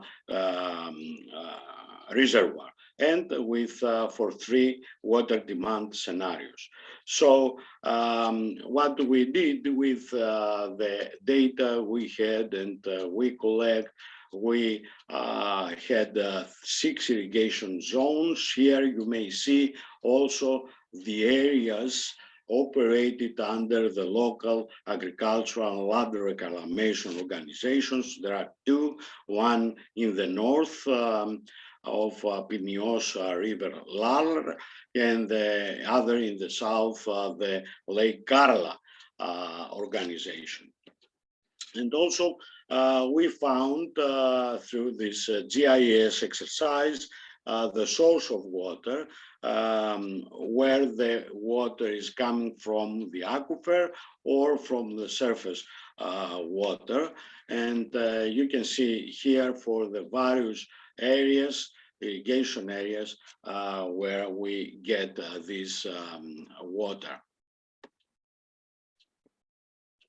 So also we performed the land use classification, as I said before, and we found the ERTF using the previously presented procedure. And as I said, we had 2 water supply scenarios and 3 water demand scenarios. The first was the increase of convenience, efficiency. The second was about the irrigation, decrease the irrigation methods efficiency. And the third was the introduction of greenhouse cultivation. So we had in total 8 scenarios. First, we calculated the agricultural water demands for the various scenarios. Here you can see the base scenario up left and down right. You may see the scenario with the reduction of canal losses. Of course, there is a reduction of the agricultural, as you may see, agricultural water demands, as you may see overall, the mean annual here agricultural water demands, as you may see, is scenarios 1A and 2A are the most profitable, efficient scenarios where we have large reduction of the agricultural water demands with and without the operation of Lake Karla. And then, in order to find the water balance, we built a modeling system, using various models, others developed in the lab by us, and others that we got them in other models and link them together so they can communicate. So we developed this system, integrated modeling system. We'll see also other systems that we have developed. And you may see here that the balance of the Lake Karla Basin is mainly, okay, it's negative, the water balance. There are deficits. However, when we operate the reservoir and reduce the canal, irrigation canal losses, we may reach to a positive water balance. And this is the monthly water balance for the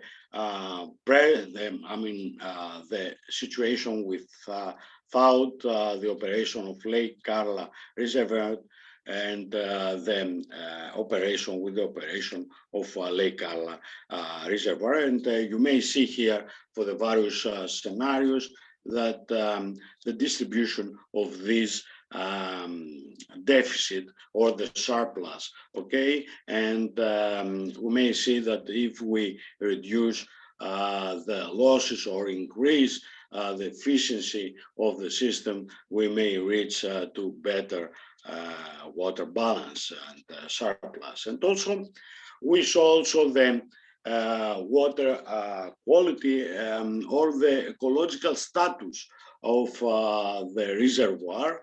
This is the Carlson's TSI for different loadings of nitrogen and phosphorus. The dotted line is the line that distinguishes between the eutrophic and the hypertrophic state. And here are the results for different water levels. As you may see that for low water level of 1.5 meters, always, no matter what is the loading of phosphorus, the lake, the reservoir is hypertrophic, whereas we may improve the situation if the water level is higher, is 3.5 meters. So in this area, we did this in like a field lab for us. We did also and hydroeconomic modeling. We introduced two versions of the hydroeconomic modeling, looking also not only in the technical and the water balance, but also in the economic issues. These are the two versions. The first is a similar model requiring less data, and the second version is much more complicated and sophisticated. So these are the two hydroeconomic models. The models are using the results, most of the results acquired before, but also using the WIP model in order to do the further processing. And here you may see the results for the various scenarios simulated, and looking at the last column, you may see that the operation of the reservoir increases the farmer's utility or the profits of the farmers. Going to the second case study, the Almiros Basin, again, the objectives were to develop an integrated modeling system, a bit different from the previous one.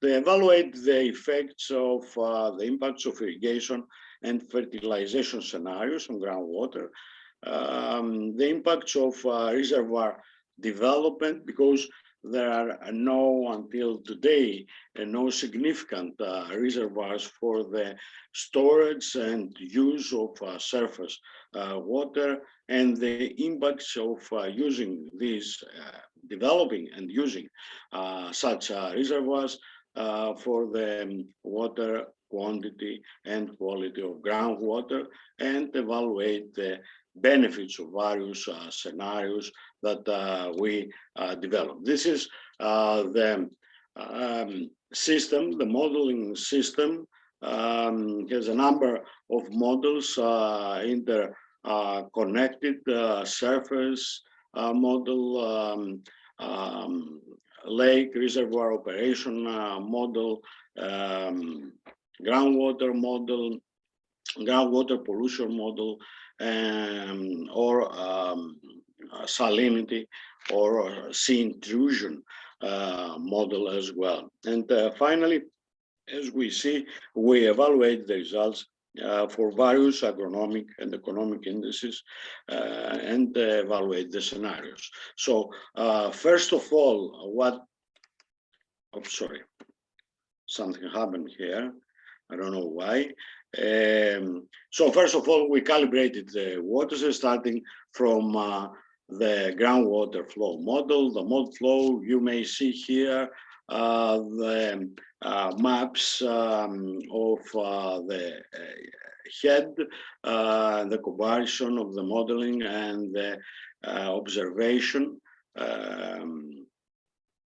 It's quite good. Then we have the difference, the graphs comparing the simulated with the observed hydraulic heads, and then the statistics, the efficiency, the coefficient of determination, and the impact index of agreement.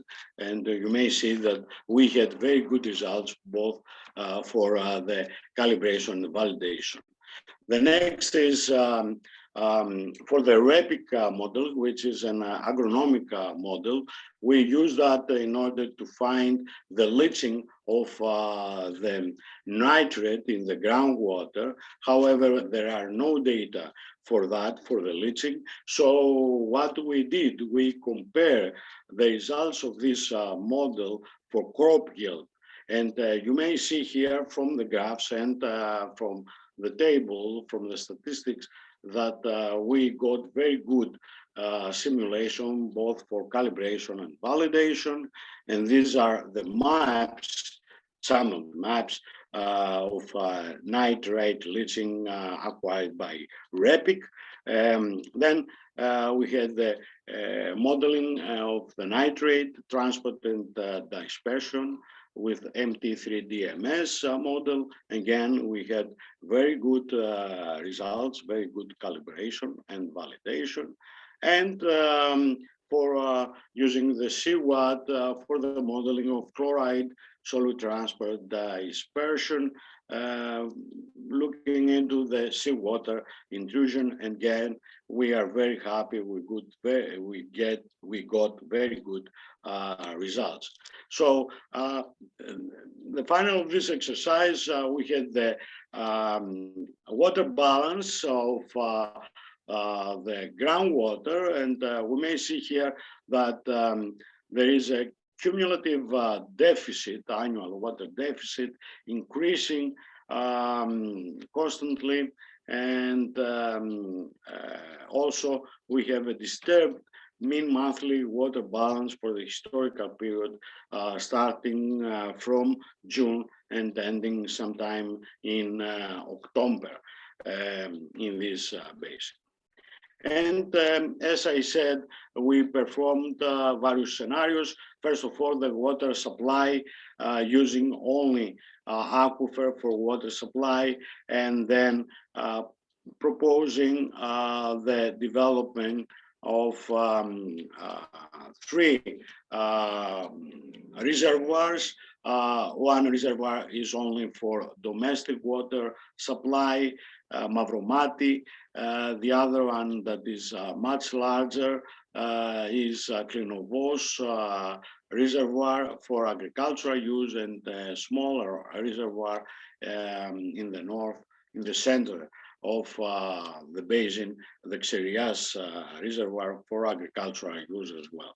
Also, we had the irrigation scenarios, the baseline irrigation, the deficit irrigation, and the deficit irrigation and rain-fed for the crops that we may survive without irrigation. These are cereal, wheat, and olives. And then we had also the scenarios developed for nitrogen fertilization, the baseline fertilization, the use of fertilizers as it is today, and the reduced fertilization.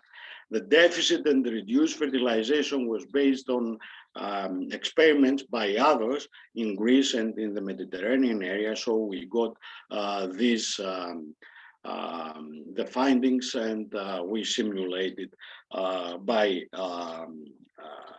developing these scenarios. And here are the reservoir volume for the 2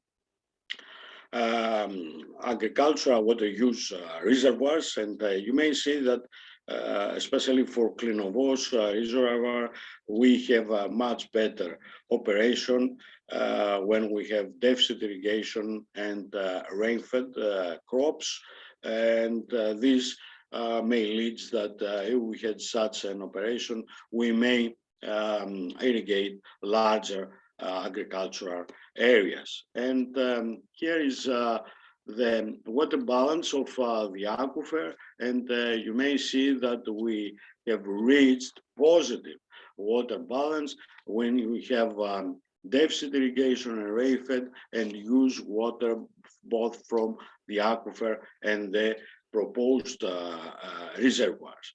In the bottom, we may see the difference, the impact, if you like, of this last scenario of SR4, the deficit irrigation and rain-fed with aquifer and reservoirs, in the nitrate reduction of the nitrate pollution, and we have a significant reduction of nitrate pollution in most areas, and most significantly in the intrusion, sea water intrusion in the groundwater because of the rising of the water table.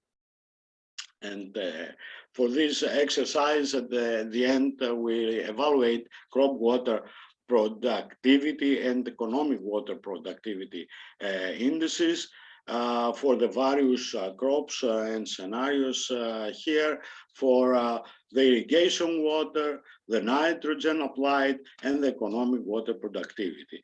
And we may see that there is a very large increase actually in the productivity of the crops, some crops, a very large increase when we use water from aquifer and the surface reservoirs, and also this is much more economically productive, as we may see in the last graph of this slide.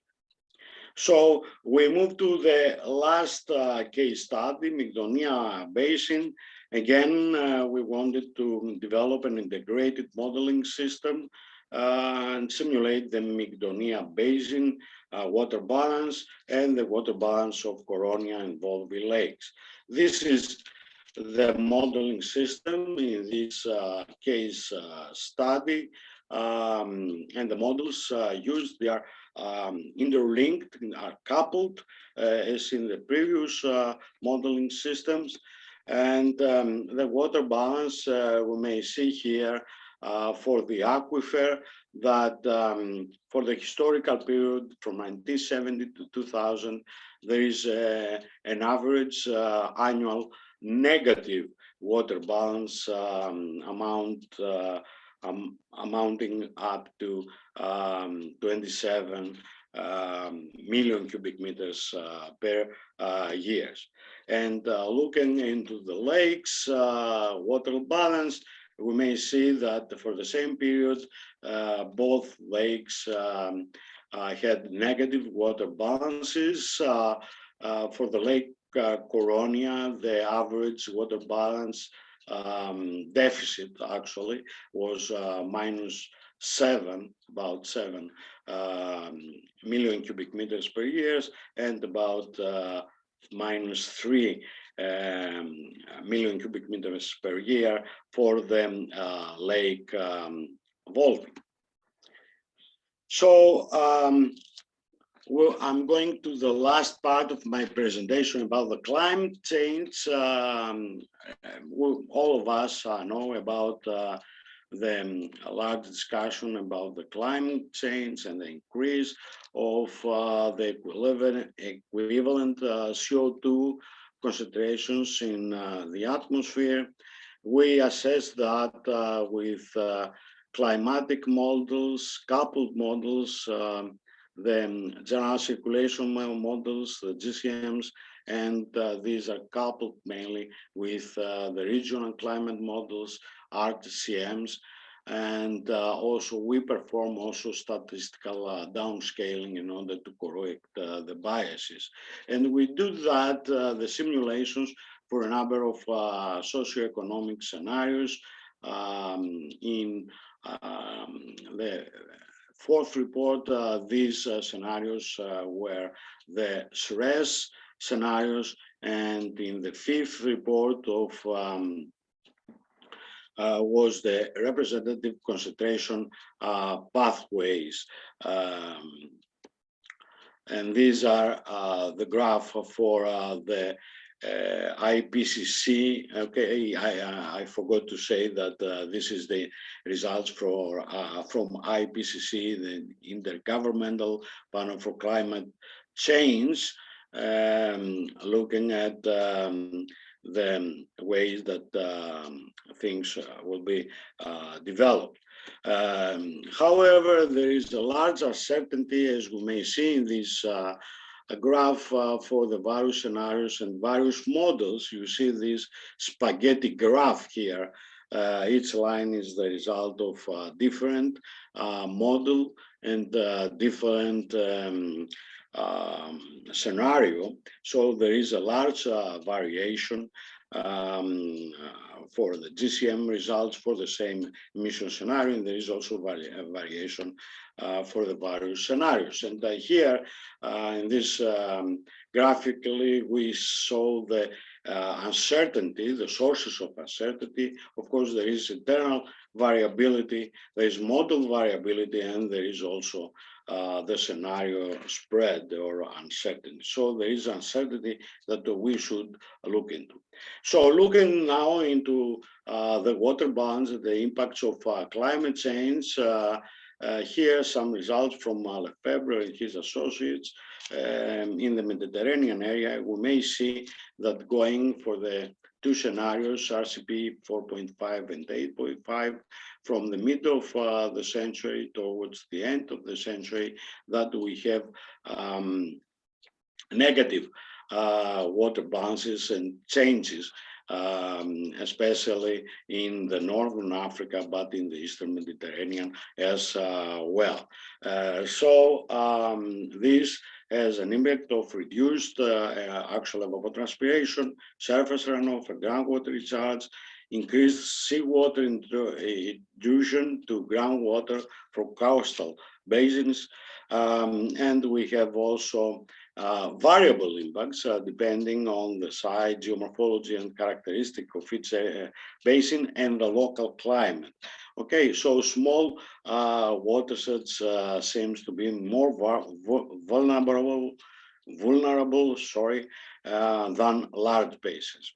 So looking into the Lake Karla, here is the hydrological balance, the mean annual balance, and we may see that we had an average of 4.4% of the temperature, the mean annual temperature. At the end of the century, the precipitation will decrease by about 5%. The potential evapotranspiration will decrease by 2%.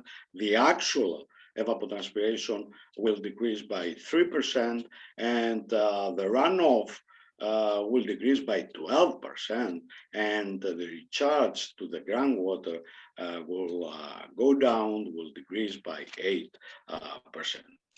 So this has a direct impact on the water demands. Here we calculate for various scenarios. We'll calculate the irrigation requirements of various crops increasing as we go towards the end of the century, and of course for the more intensive scenarios, climate scenarios. And here we can see the Lake Karla reservoir water balance, okay, and how this changes with the various scenarios and periods, future periods.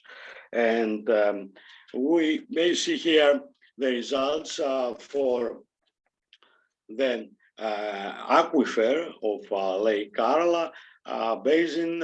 Here is we saw the historical hydraulic head map and how this will decrease if we go in the future, and how this will be impacted with the head. You can see that the hydraulic head is drawn down here.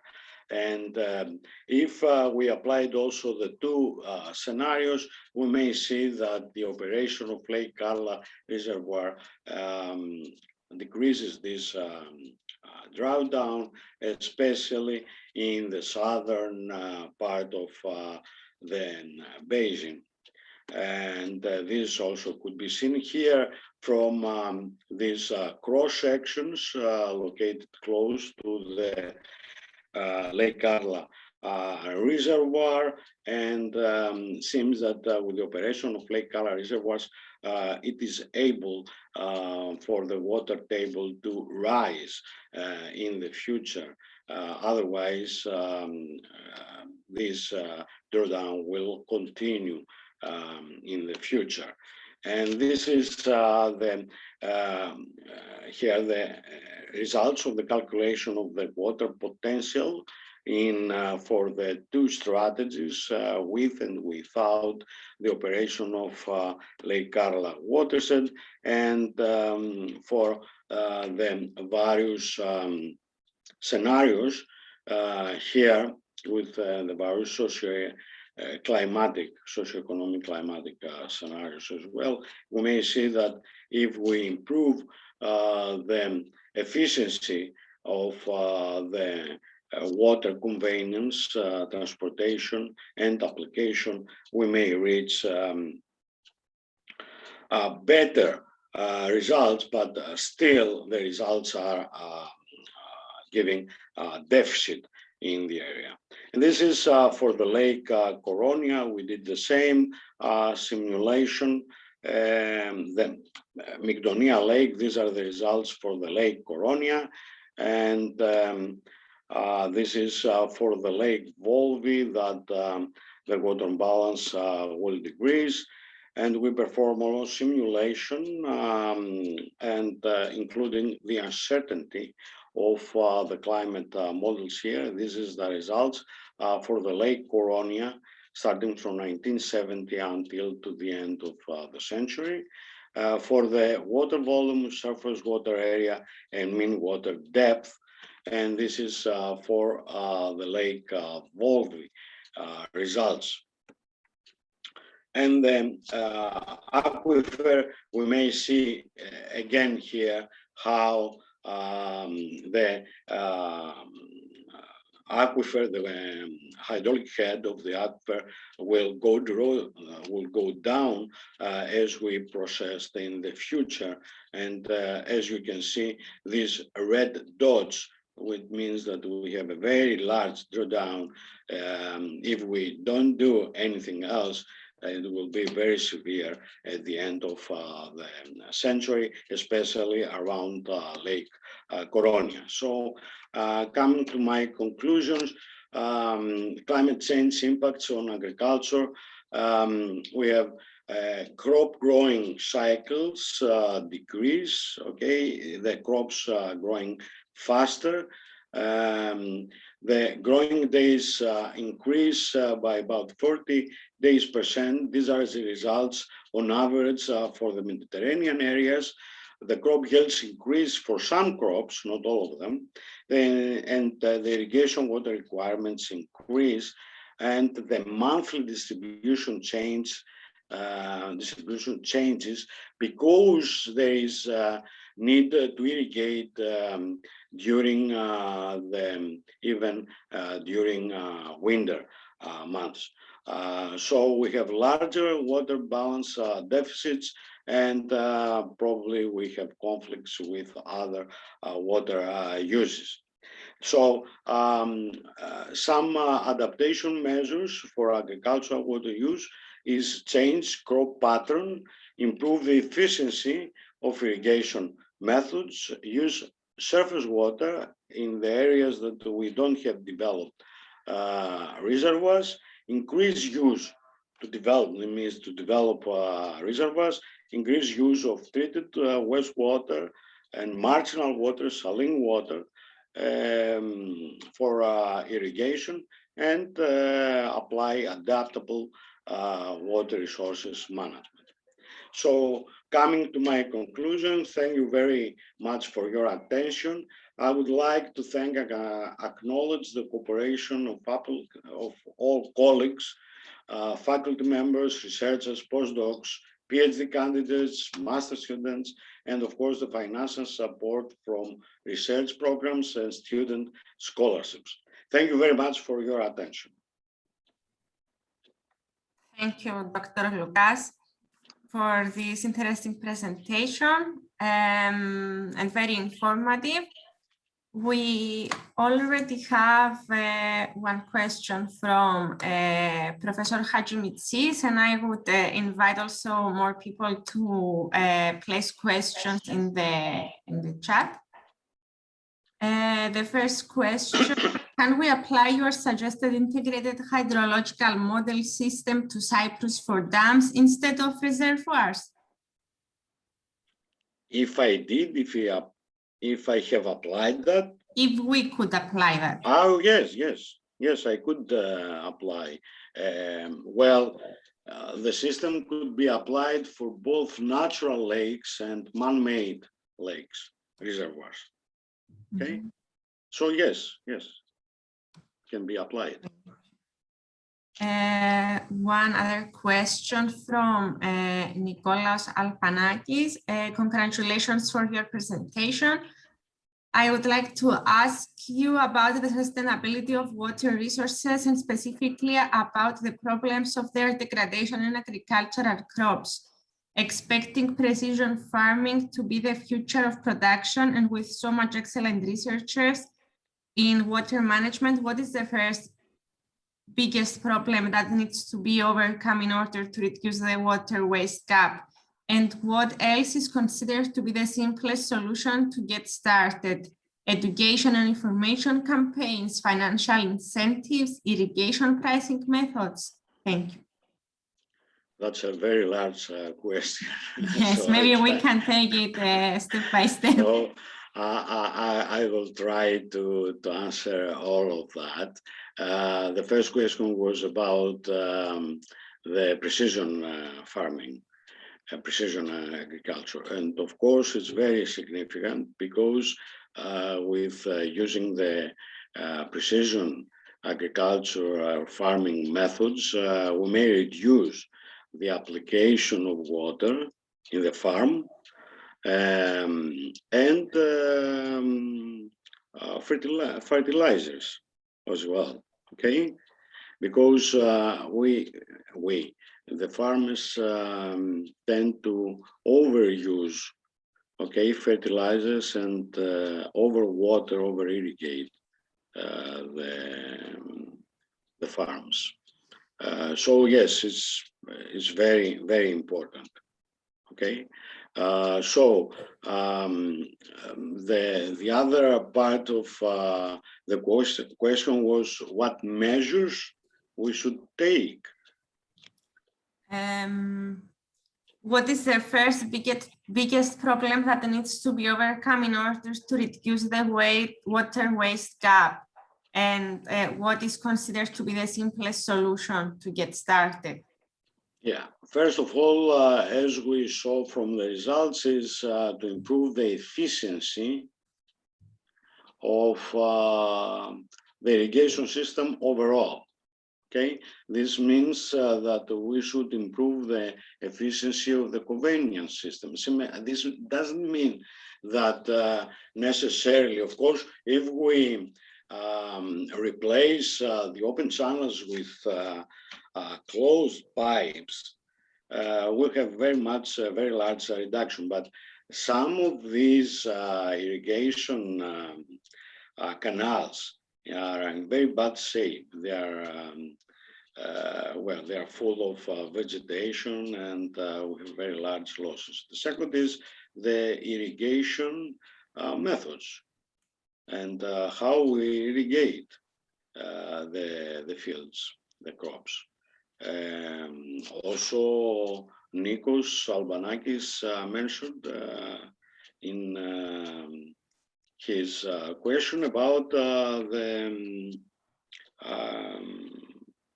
the use of satellite and other technological measures in order to have precision farming. And this also may reduce the water, okay, waste, as we say.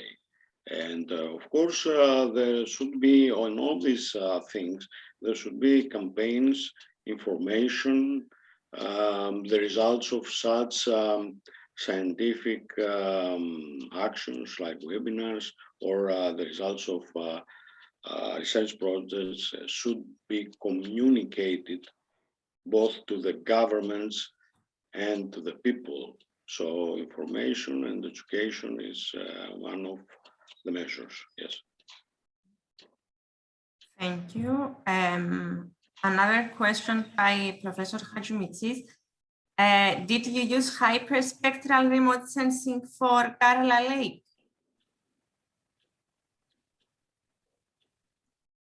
You mean, Professor Hadjimitsis, do you mean about the measures in the measurements in the field, the device, the apparatus, or overall the methodology? I think that he means at the field, but I'm not sure. Yes, we both of them. Athanasius, both of them. I mean in the field, and if you use hyperspectral remote sensing sensors, both of them. Yes, we did. Okay. Thank you. Another question by Nikolaos Theodosiou. Thank you, Professor Loukas, for this excellent and extensive presentation. Do you think that the status of the water bodies like the one of Lake Koronia is still reversible? Well, I'm not very optimistic about that, Nikos. Something very drastic has to be happen in order to reverse the situation.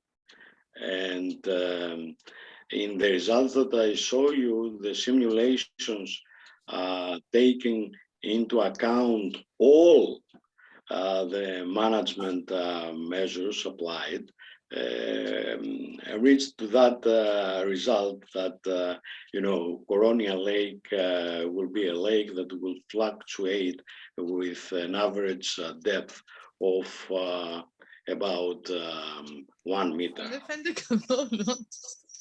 Oh, I'm sorry. sorry. Yes. So in order to conclude, my answer is that I'm not very optimistic. Also, I saw the example, the bad example of Aral Sea, and there they took measures in order to reverse the diversion, part of the diversion of the water. But as you may see, the lake, the Aral Lake, is continuing to decrease, to shrink. Only drastic measures could be taken, and these measures could be seen, in many years in the future. Thank you. We have another question by Marinos Iliadis. Thank you, Professor Loukas, for the very nice and informative presentation.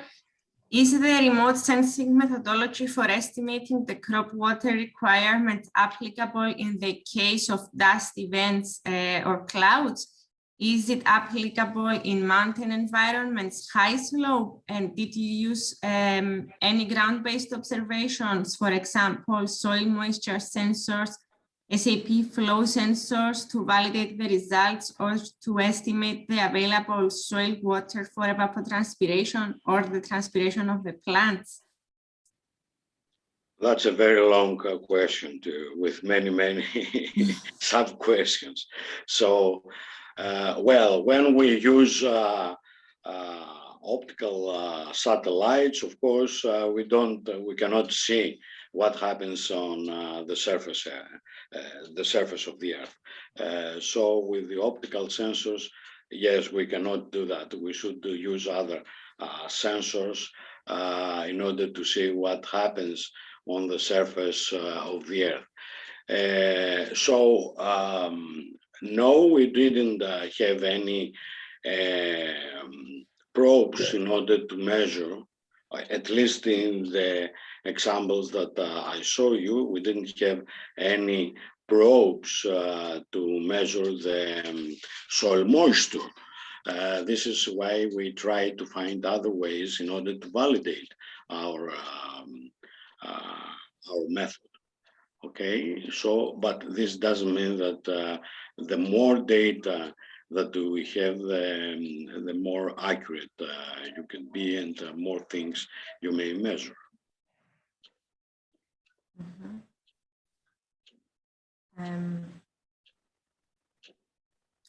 I'm not sure if we covered the first part of the question about the estimating crop water requirements in the case of dust events and clouds and in mountain environments. In the mountain environment, yeah, well, about the clouds, I answer, okay, and dust. Then for mountain environments, we have optical sensors and cloud weather. Yes, we can do that. Why not? Thank you. I think we have no further questions. Thank you again for the presentation and the interesting discussion. We had the last minute cancellation of the next speaker, Ms. Alina Vizirianu, who is not able to be with us today.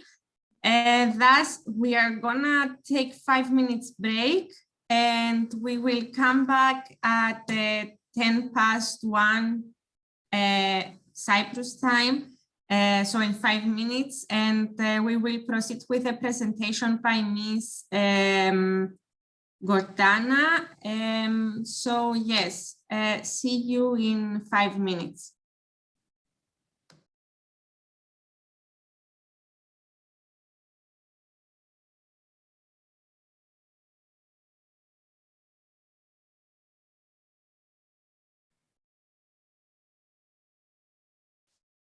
Okay, we can proceed with the next presentation. I've just a couple of seconds so that everybody is back.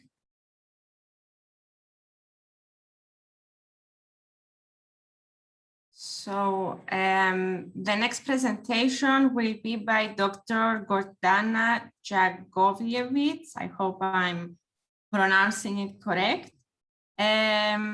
She's an assistant professor at the University of Banja, Luka, Bosnia and Herzegovina.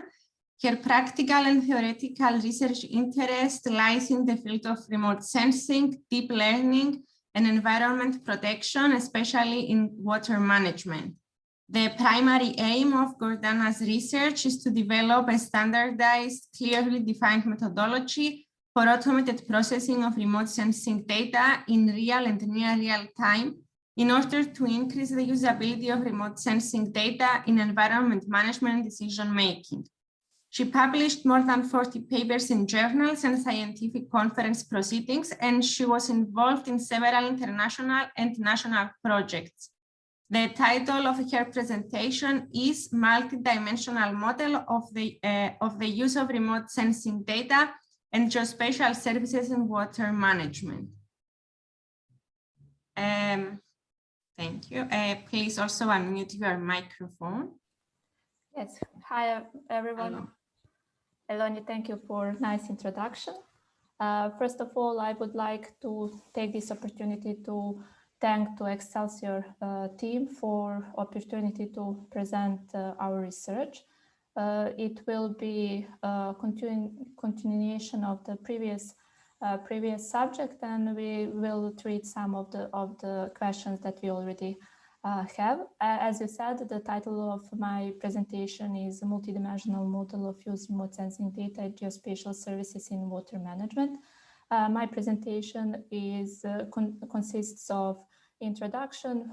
We will then go deeply about multidimensional model, results of that model, as well as to conclusion.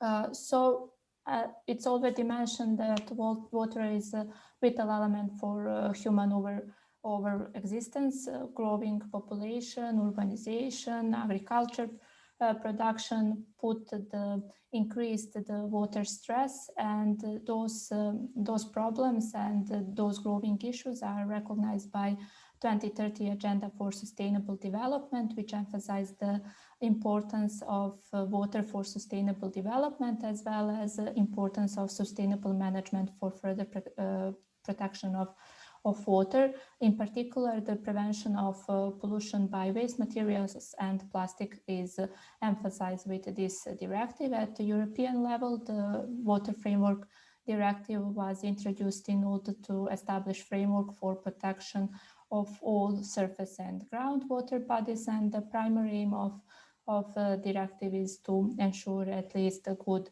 water status for all bodies. In order to assess those status, we need to monitor biological, physicochemical, hydromorphological elements. And regarding the parameters that the Water Framework Directive was specifies, the large number of water bodies need to be monitored, which put a lot of financial pressure on the governments. Although there is petabytes of available remote sensing data, the practical application in the water management is still limited. There are several reasons for that. Some of them are definitely lack of the technical experience and knowledge to understand remote sensing data by water managers, as well as a lack of the clearly defined methodologies for processing of remote sensing data. The comprehensive research in the area shows that the application of the new technology is mostly limited to support only one specific activities in data collection, data processing, or data distribution. And most commonly, the results of such processing are limited at only one aspect of the water body, i.e. geometry, topology, or attributes. Therefore, the multidimensional model was introduced in order to will provide overview of the system from the different aspects, such as comprehensive application of relevant standards in each phase from data acquisition to data distribution and usage, such as ISO standards, OGCs, Water Framework Directive, Inspire Directive, from location-based characteristic of the water bodies, currently available geospatial technologies such as GNSS, remote sensing, LiDAR, photogrammetry, UAV, etc. For currently available geosensor systems for acquisitions such as radar data, multispectral, hyperspectral, currently available IT platforms and technologies. From the processing and data distribution point of view, meaning that the processing of the data will be in the real time, near real time, or postpone, and from the quantities of collected data. The central place in the model is observation of the water body as a geospatial object with its geometry, topology, and attributes. The analyze and the management of the water body in this model whole model is based on this definition. Those characteristics, geometrical, attributive, and the topological, are defined through dimension of requirements of the legal documents, as well as from experience of already implemented systems. In this model, those characteristics are determined by using automated procedures based on the artificial intelligence and the sensor systems. In this way, it is possible to process, distribute, and use data acquired by geosensor in near real-time or real-time, which represents the significant step forward in processing procedures that have been used. The primary aim of proposed methodology, of course, is to reduce the time gap between data acquisition and obtaining information that can be used for decision-making process. Artificial intelligence solutions used in this case enables the automated procedures and processing of the geospatial data in near or real time, depending on the quantity of the data and the computing power available to the users. Therefore, since the algorithms are automated, the influence of the operators on data processing is reduced to minimum, and we think this is the crucial element that can increase the application of remote sensing data in water management. The multidimensional model consists of 7 fully automated algorithms. Each of algorithms consists of 4 phases: pre-processing, in which contain all processes needed to create the training data, such as creation of the masks of water body masks for detection of geometry, or integration between in situ and remote sensing data for monitoring of the water quality. The calibration phase implies the calibration of convolutional neural networks or artificial neural networks, depending on the problem that we want to solve. The semantic segmentation of water bodies, as well as detection of the water body geometry, as well as semantic segmentation of the floating plastic from UAV images, was based on RES-UNet 50 architecture. UNet has the symmetrical architecture consisting of encoder-decoder architecture. Encoder sides effectively extract the information from the pixels, while decoder is used to detect the future of interest from future maps. In order to the UNet, we choose UNet architecture since it's proven that it provides high accuracy even when the training data sets are limited. It has a limited size. On another hand, with the increase of the depth of the deep learning algorithms, we expect to have a larger accuracy. However, due to Vannish gradient problem, it's not always the case. Therefore, in order to achieve consistent training, as the depth of the network increase, we use RES-net 50 architecture as a for encoder part. Also, in order to increase accuracy of the final results, we use transfer learning. ERSnet 50 used as encoder was pre-trained on the ImageNet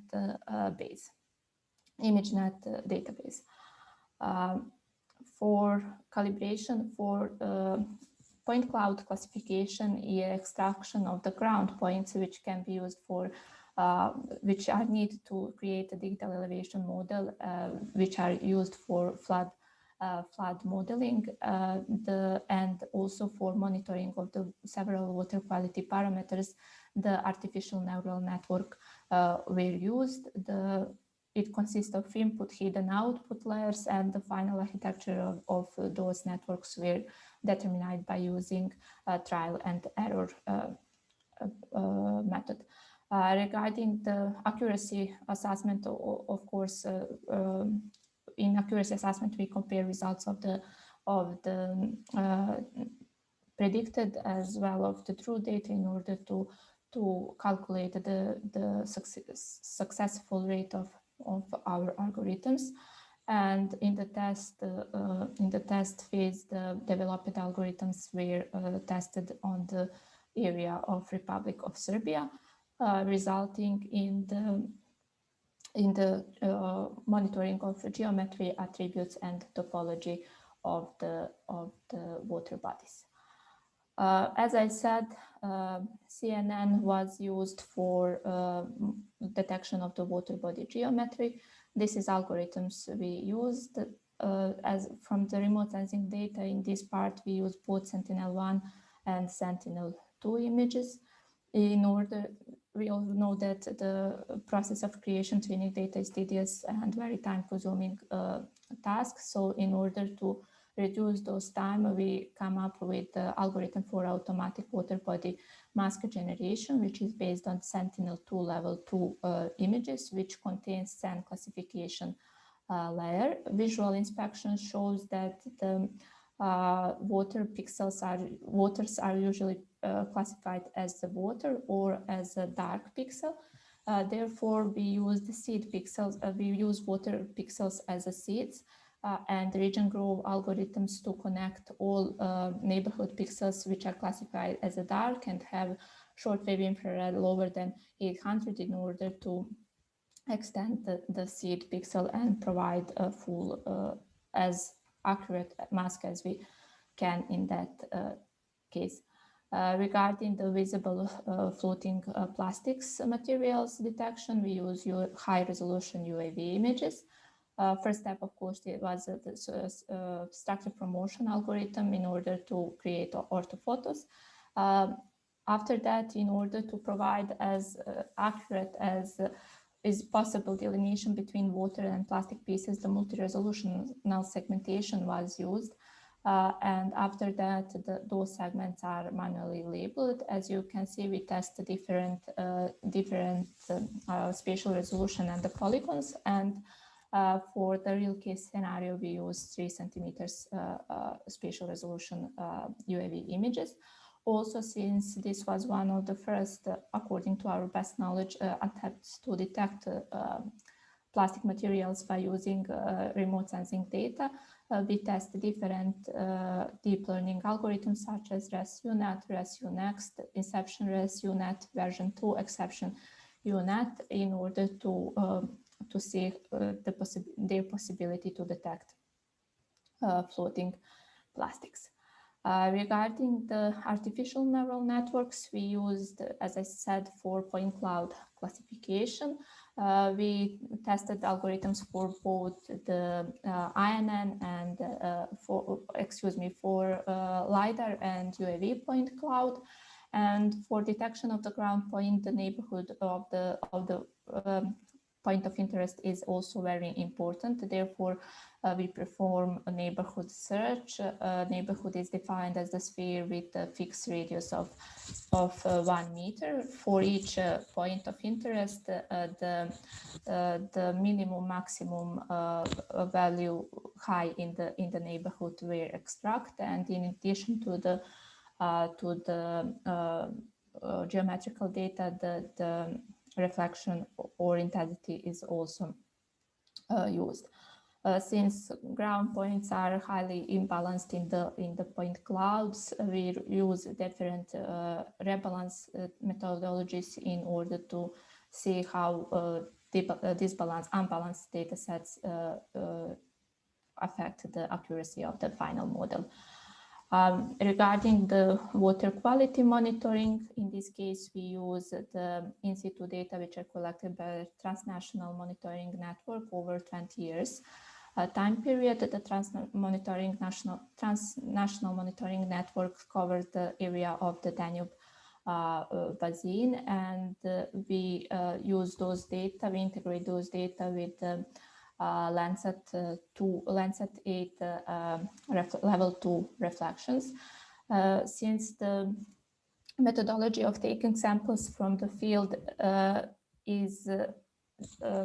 it's not suitable for integration with remote sensing data, since for each river profile, they took 3 samples and only one result is available without knowing exact location of taking samples. We create a profile at each station, and along the profile we created the points with space between points is equal to 30 meters, which is equal to Landsat 8 spatial resolution. The values are averaged, and those data are later integrated with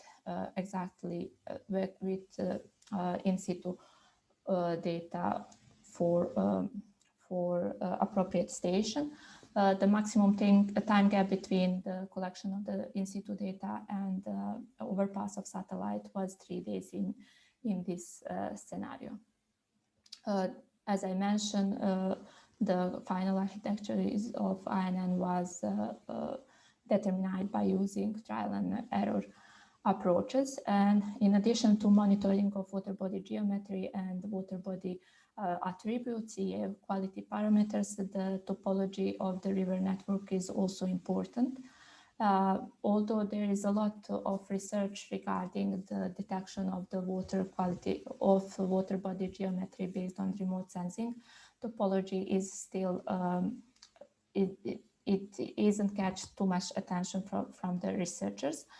Since Water Framework Directive demand the reporting of the central line of the river bodies as well as nodes of river networks, we designed the algorithm for automatic river network extraction from results that are detected in previous steps, from polygons which are results of detection of geometry with previously explained the algorithm. This algorithm consists of topological checker, water body type classification, and river network extraction. I will not go to the detail due to limited time. This multidimensional model was cloud implemented in order to provide the data services for large-scale application and personalized products for water resource management. We create remote sensing cloud-oriented infrastructure. It consists of 3 cloud infrastructure components: infrastructure as a service, platform as a service, and the software as a service.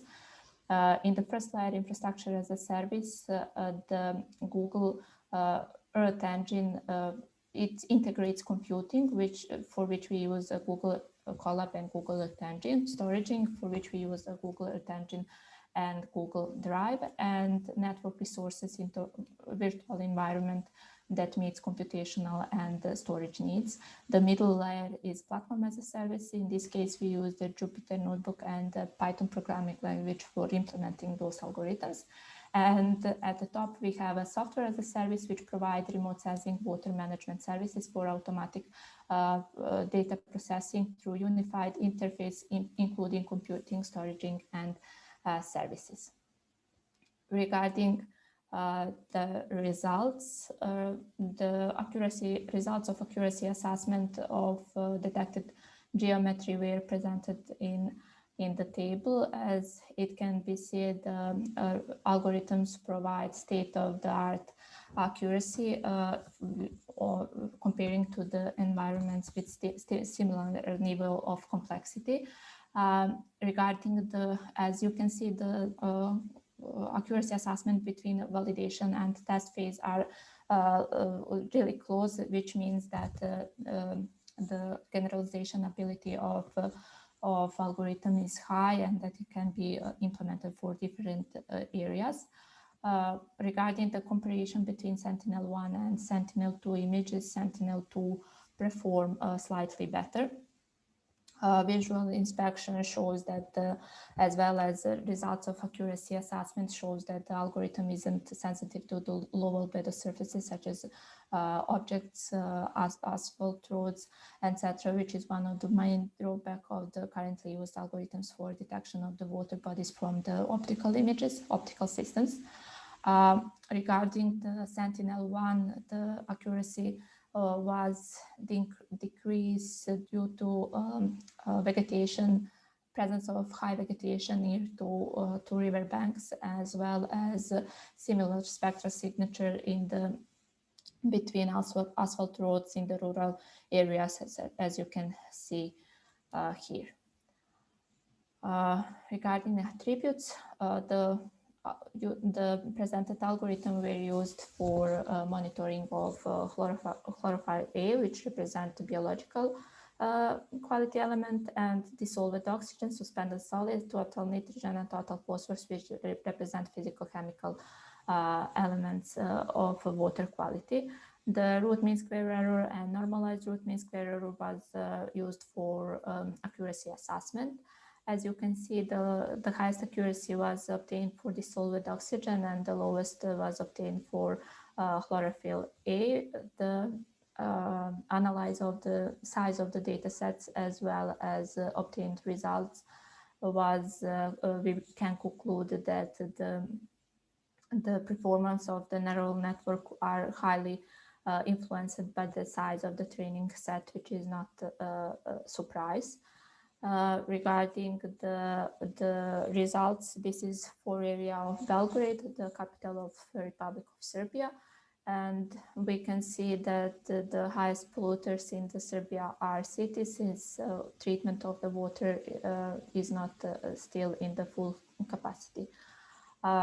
The main advantage of the usage of remote sensing for monitoring water quality parameters are definitely the ability to monitor the spatial variation of the quality, which provide us ability to detect the different polluters and to assess their overall influence on the water body status. However, the application of remote sensing data in monitoring of water quality have some issue. We have some issues.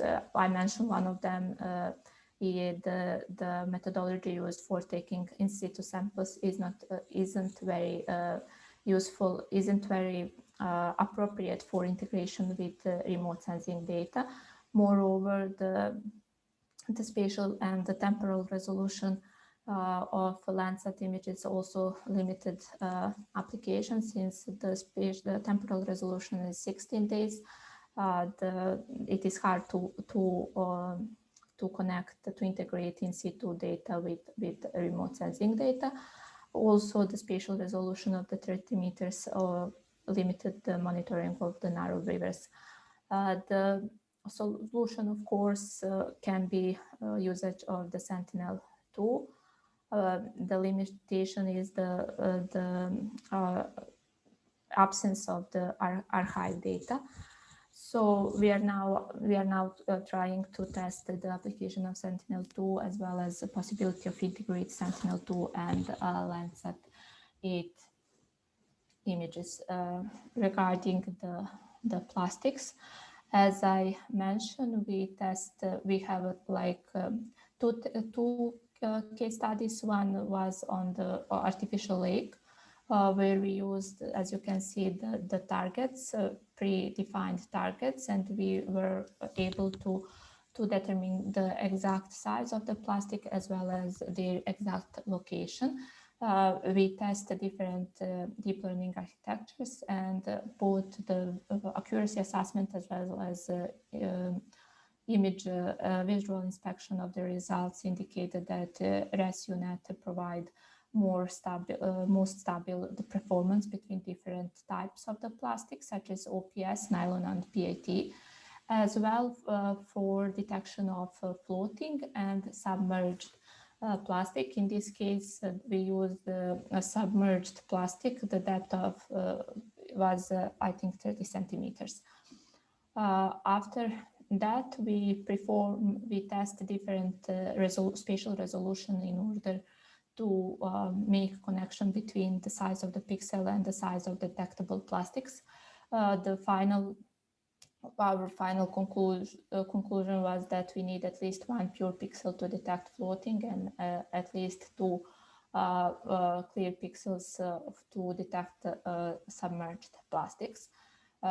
Regarding after that, we use the algorithm for detection of plastic in real case scenario. This is the Rijeka. It's a location in Bosnia near Banja Luka, where especially after rains, the large amount of the plastic waste is available at the water.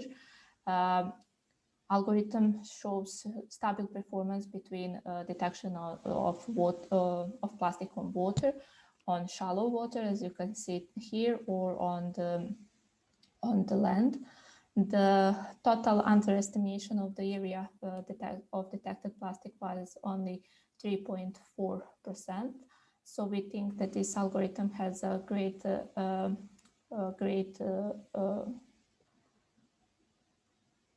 can be used for optimization, great possibility to be applied on to optimization of the cleaning campaign and planning in that section. And regarding the topology, this is results of the presented algorithms. The visual inspection also indicate on the stable performance between different types of the water, such as unbranching rivers, mean, or tributes. The high accuracy of the extracted river network is provided since it is the fully connection between the central line of the main river and central line of the tributes are provided. In addition to the water links, the water nodes are also detected in this phase. The main drawback of in this slide, you can see how we increased the accuracy of detected central lines by connecting polygons, post-processing and collecting polygons at the polygon level, and these gaps are caused by bridges. Also, the main problem that we have in this algorithm is his accuracy is highly influenced by the accuracy of the detected geometry. So for the narrow river, it can contains breakups in the polygons larger than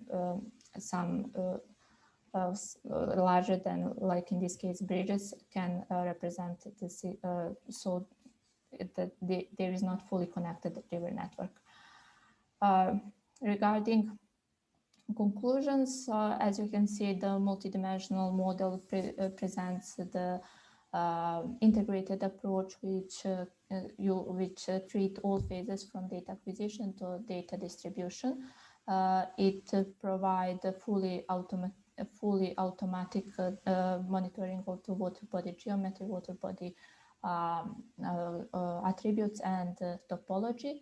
The model use artificial intelligence in order to provide the automation of the process, as well as cloud infrastructure, since it significantly reduced the time-consuming and task-intensive, resource-intensive tasks, such as downloading all images that are needed for processing and detection of features of interest. Moreover, the implementation of the systems by using Google Colab, Google Python, and Jupyter Notebook provide us to develop the user-ready solution that don't demand any installation of user hardware or usage of or installation of any softwares. And since it is based on the open libraries, it's also free of costs. So only condition that you need to fulfill in order to use this model is to have internet connection. And we think that this is important in order to provide the usage of this algorithm for monitoring the water bodies in undeveloped countries. Moreover, model was completely developed in line with the standards, and as I mentioned, legal documents such as Water Framework Directive, Inspire Directive. We also incorporated the guidelines for Water Information System of Europe data structure. So in that case, in that way we added the user value to the created data, as well as we provide interoperability and possibility to share between the different stakeholders. Regarding the results, the multidimensional model improves several aspects comparing to traditional models which are used in water management. From geometry point of view, the frequency of the monitoring of water body geometry is highly increased, which provide us better understanding of flow dynamics. In addition to increase of the monitoring of water quality frequency of monitoring, the main advantages is monitoring of the spatial variation of the water quality parameters. And regarding the plastic, the model provide the count of the number of plastic pieces that are presented in the field, as well as calculation of area covered by plastic on whole study area, comparing to the traditional methods, which where only the number of plastic pieces are determined only on the sections. So since we are, this is how look implementation and usage of our algorithm is, as I mentioned, it's completely cloud-based, and we don't have any usage of user hardware or installation of softwares. Since the model is developed in line with Water Framework Directive, WISE, and Inspire Directive, and the recommendation of state-of-the-art research in the field, the classification of the water body status should be and can have potential to be used in the fulfill the Water Framework Directive reporting obligations. Additionally, resulting information can be used for monitoring the process toward reaching the sustainable development goals, especially indicator 6.3.2, 6.4.2, 6.6.1, and 14.1.1. In the future, we are looking forward to test our algorithm for different areas in order to increase the generalization ability. For water quality, we are looking forward to integrate some new data of in situ data, and I will already seen in previous presentation some source of those data, as well as regarding the plastic. We are looking forward to test the usability of the high resolution images, satellite images for detection of the floating plastics. We are still demand to develop web services which are based on the artificial intelligence models, the big data, and the cloud processing. So if you have some kind of the data that that we can use, or you have interest in the topic, feel free to ask question or contact us. We are looking forward to start our cooperation more deeply. Thank you for your attention. If you have questions, I'm available. I'm sorry if I took too much time. No, everything fine. Thank you for your presentation and the extensive information. Do we have any questions? Let's give some couple of minutes for people to type any questions.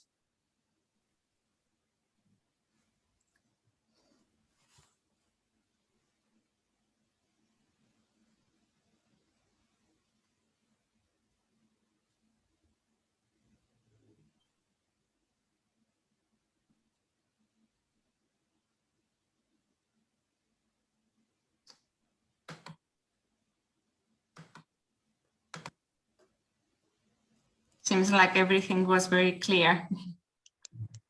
Thank you, everyone, for attention and the time. Okay. So there are no questions, so we can proceed with the next presentation, I think, from Dr. Katalin Stefan. Dr. Katalin Stefan is the head of the research group Innovas at the Faculty of Environmental Science of the Technische Universität Dresden in Germany. His research focuses on planning, assessment, and optimization of managed aquifer recharge applications using physical models and computer-based simulations.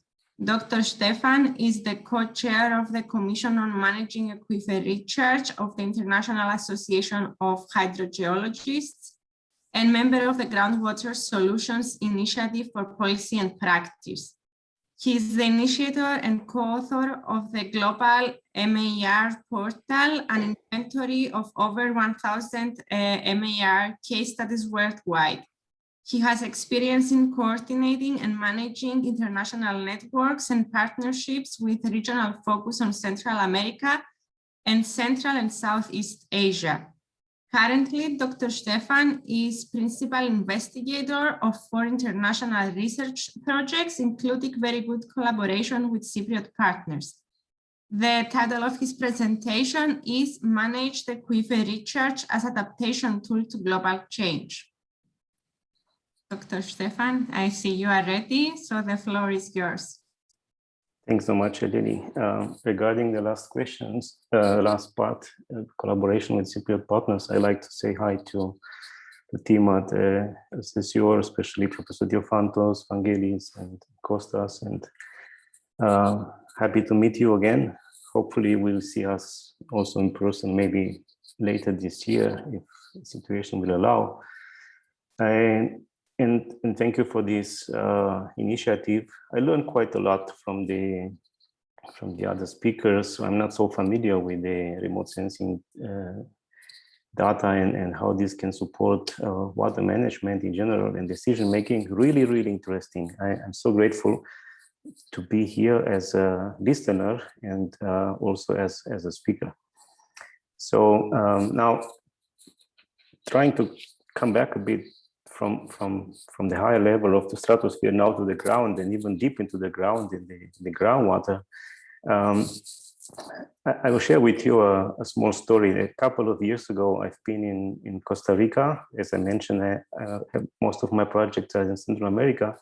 And Costa Rica is a country which has a lot of water, 3,500 millimeters of rainfall on average, and it goes up to 7,500 millimeters of rainfall in the mountains, a lot. But they have an area in the northwestern part where they say it is very, very dry, and they also have a very dry season. And I've been in that dry area in the middle of the dry season, and then suddenly this sort of rain happened. And remember, for them, for Costa Rica, this is the very dry season and in a very dry area of the country. But look at how much water was pouring in a couple of minutes. The next day, looking at the news, I was so surprised to see articles about thousands of people affected by water shortages in Costa Rica, and the residents should be prepared for 2 weeks of water rationing. And indeed, you can see water trucks delivering drinking water to the hotels every morning and to the residents. And I was wondering, how is that possible with so much water available to have such water shortages? And when I look out of the window from the university campus where I was staying, I try to understand what is the cause of this water shortage. And if you look at this picture, which was taken during that rainfall, you see here how much water is flowing to the campus as runoff with almost no infiltration. You see the rocks, the soil has a volcanic origin, and there is some sediments carried out by this runoff, but there is no soil, no proper soil for the infiltration. So all this water flows away in a very short time. Costa Rica is a very narrow country with high mountains in the middle, in the center. So all this water flows into the ocean in a very, very short time. Yeah, so we have a lot of water. Water availability is not the only factor to decide, the rainfall is not the only factor to decide about the water availability, but also the access to this water. So how can we use this water and how can we store it? Because more or less, it's a problem of management. Yeah, we need to store the water.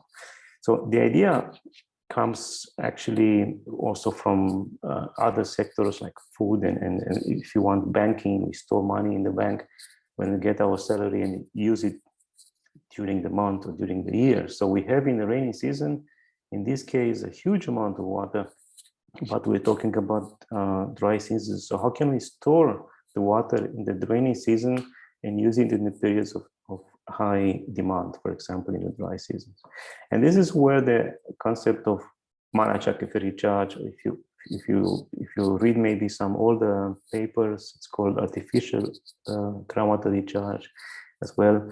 So this is, let's say, an enhancement of the natural recharge, natural groundwater recharge, which happens naturally with water from surface water bodies, rivers, and ponds and lakes infiltrated through the soil. In case of Costa Rica, there is almost no soil in those areas. We have directly the mother rocks or the consolidated rock formations, so there is no almost natural recharge. And we have also sometimes what we call unintentional recharge, which comes from over-irrigated agriculture. Yeah, so not everything that we give to the plants is also retained by the soil, and sometimes we have a lot of leakage into the groundwater bodies.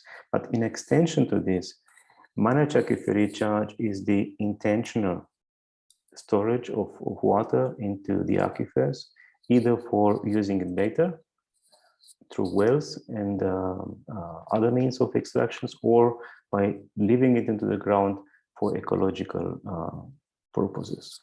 So there is a general concept that describes both technical and non-technical, more nature-based interventions, which aims at reducing vulnerability and increasing resilience towards different impacts, anthropogenic and climate-related. How the water can be infiltrated in case of Mana-Chakeffer recharge, but that's very broad topic. I will touch this later on. What maybe it's not so easy to see in this picture are these monitoring wells. So I want to stress out, and this is quite important, that not everything that we put into the ground is Mana-Chakeffer recharge. You know, think about the sewage water disposal or leakages from septic tanks or from different sewage pipes. These are not done on purpose, and these are not controlled and not monitored. So not everything that leaks into the ground is Mana-Chakeffer recharge. We need to make sure that this method is safe, and this can be done by proper monitoring. Now, we have different means of storing water, and in the previous presentations, I saw really interesting examples of dams and reservoirs. they have certain advantages, well, mostly related to the quantity, so they can be built really big and can store a lot of water. And there might be also advantages depending on the relief, but in most of the cases, they are built outside the city. Yeah, we cannot have a big dam in the middle of capital city of a country, so we have to pump that water back into the town, or we have to find a way to divert the different inflow streams and so on.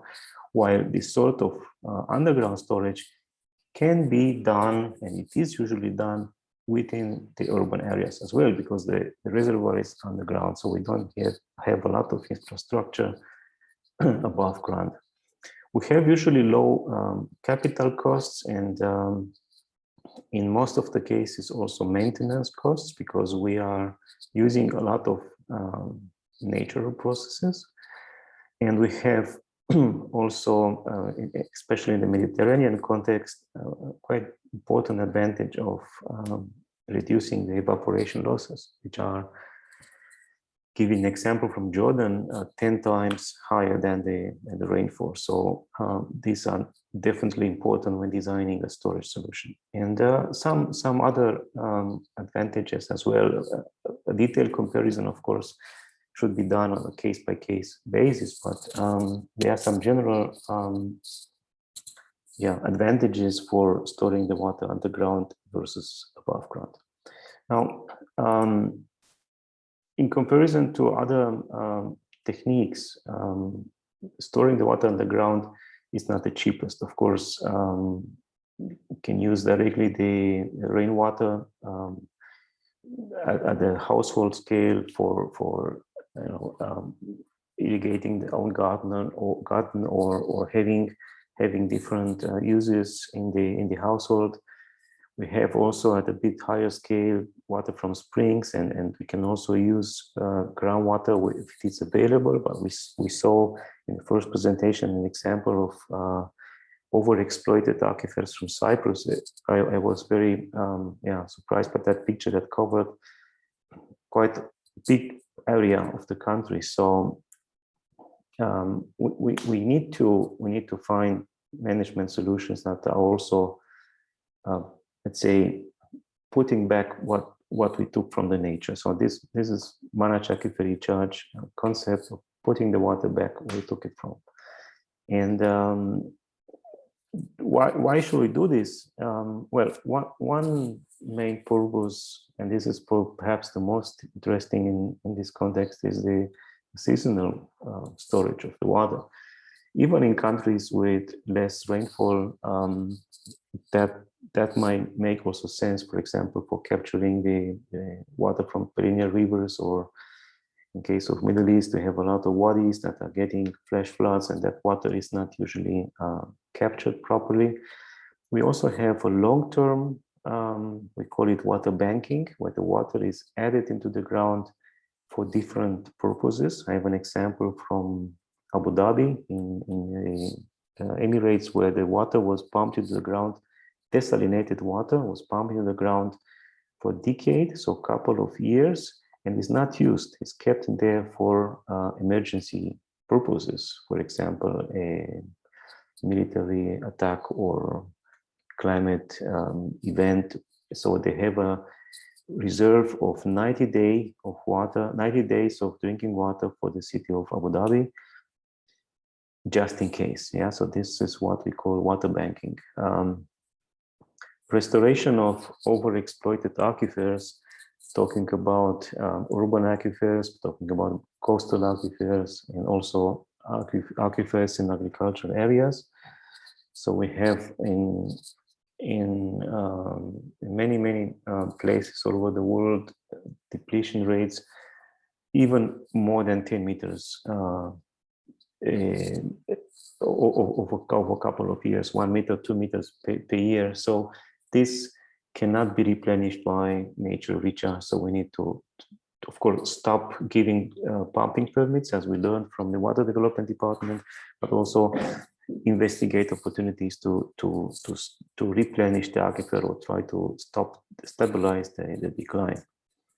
And not to be neglected is also the treatment capacity of the soil. So we have a very, very nice natural treatment system, especially in sandy aquifers. A picture here on the right from Israel, where I have about 40 meters of sand, which is on top of the aquifer. So if you look at the conventional water treatment plants, you have the rapid filters of 1 or 1.5 meters. And here we have 40 meters of sand. So we are actually, usually we are having the same processes in the conventional treatment, but now we have much longer residence times. So we can enhance the treatment, for example, also of treated sewage water for less money. Of course, I don't want to generalize. These are general recommendations, but it doesn't work, of course, everywhere. So we have to be careful about it. Prevention of saltwater intrusion. We also hear the examples from Cyprus and a lot of course, coastal aquifers. Netherlands has many years of experience because most of the country is at the sea level, even below sea level. So just short, a few centimeters above sea level in some places, and they have a lot of seawater intrusion in the coastal aquifers. And there is a lot of research into developing proper, efficient infiltration techniques, because if you inject fresh water into a saltwater aquifer, you have a problem with the mixing. So instead of creating an injection bubble, most of the fresh water is just floating due to the differences in densities. It's floating at the surface of the saltwater aquifer. So a proper mixing or a proper storage bubble is very important. Depends what are the purposes. And I also mentioned savings on evaporation and increasing the water supply capacities of municipal systems in case where the nature recharge is very limited. So how does such a scheme look like? I think most of you, I hope, or some of you are already familiar because Cyprus has a lot of such schemes, but speaking in general terms, we need, first of all, of course, a water source. Yeah, so we need to capture the water either from a surface water body or from a treated wastewater treatment plant, or treated sewage, or capture the stormwater by different other ways. Depending on the quality and on the purpose, we might need to have some pre-treatment. And then we have different types of infiltration units to let the water percolate into the ground, have some mixing and some storage into the aquifer, and then recovery, usually by wells. And again, depending on the expected final use, we have some post-treatment or not. In some situations where the upper soil layers are very low permeable or the aquifer is quite deep, then these sort of ponds are not, of course, working properly. So we need to inject the water using wells, which has advantages and disadvantages. I will explain this a little bit later. But the idea is that for different, let's say, geological settings, we might have a wide range of solutions to overcome these limitations, with advantages and disadvantages, of course. And these solutions are mostly classified in two main categories.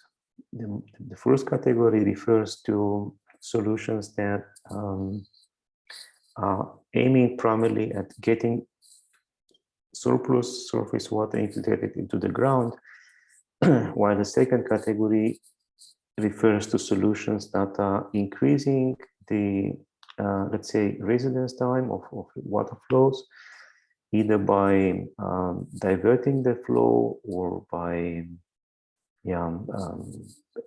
let's say, modifying the riverbeds in some cases. Let's have a look at these examples, maybe one by one. So an overview of different typologies of technical solutions. Starting with the most simple one. Here again, one example. I think the photo is from the water development department that we used also in one of our projects. These ponds can also be built in natural settings, so they are not very expensive to build, and they have not so much technical infrastructure around. So water can be infiltrated at a relatively low cost. I'm talking about capital cost, and also maintenance is not very cost intensive. The main problem here is the type of aquifer. So we need an unconfined aquifer, and we also need a relatively flat permeable area, so the water can infiltrate slowly. Because these ponds are exposed, so maybe the one in the right, I don't know how far is the human settlements or any other source of pollution, but sometimes these ponds are very close to the cities or inside the cities, so we might have pollution from the streets or from leaking pipes. These are very difficult to control. And in arid, semi-arid conditions, of course, we have some evaporation from these ponds, but we'll not forget that the water is not static, so the water actually flows at a rate, let's say 1 to 10 to 100 meter, maybe even much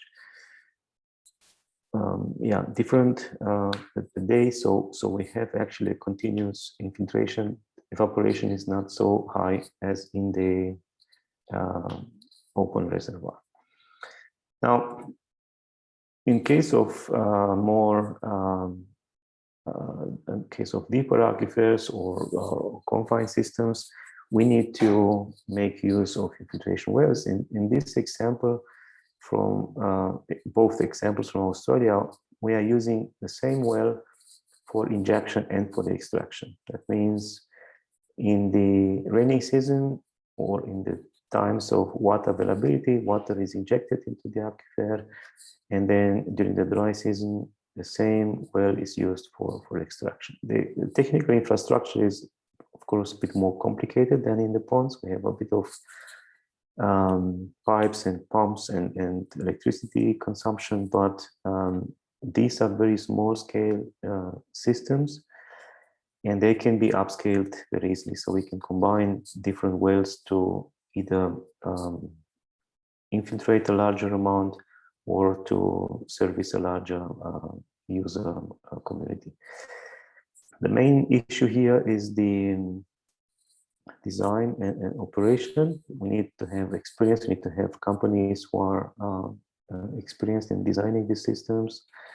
We need to have a much more careful monitoring, because water goes directly into the aquifer, so we don't have any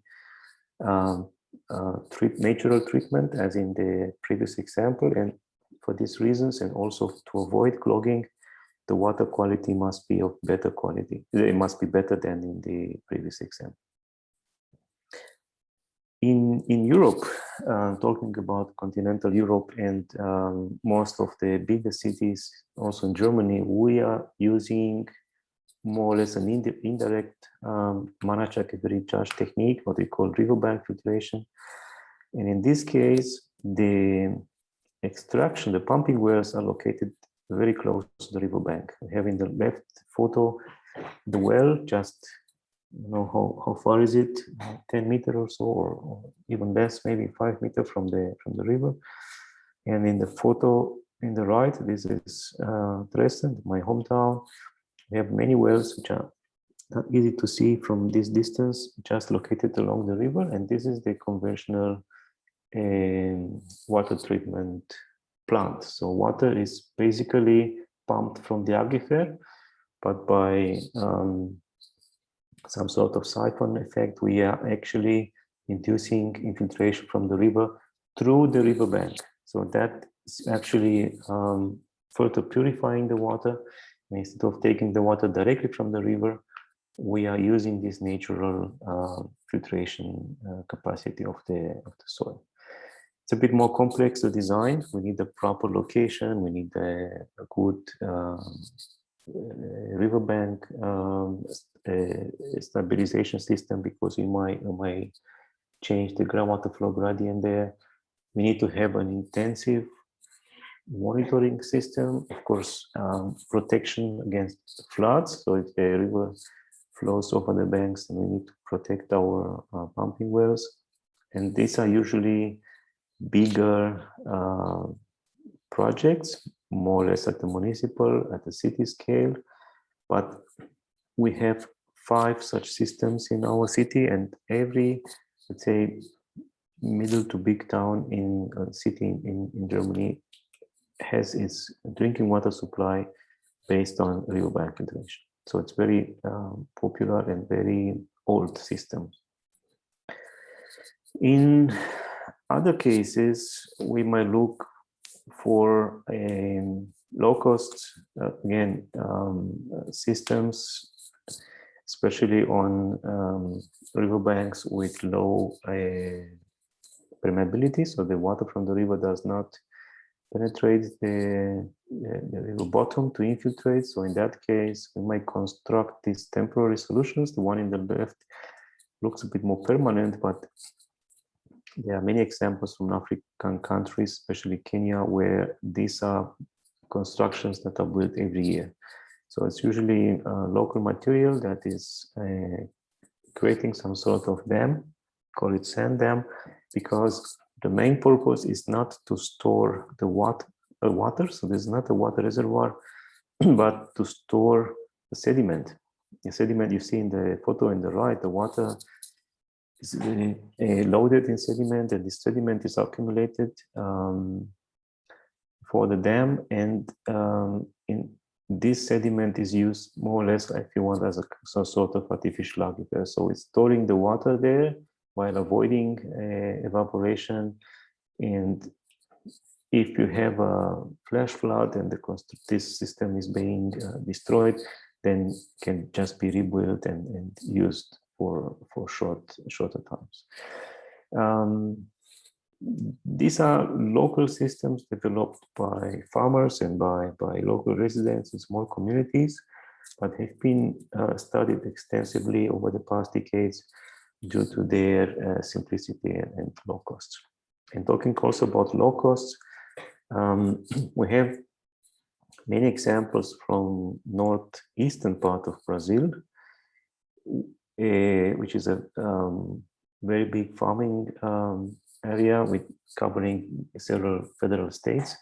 In those cases, the farmers are using a lot of hand pumps, to pump groundwater for irrigating their crops. And the hand pumps, as you may know, they work only for limited range, let's say 6 meters or 7 meters or so.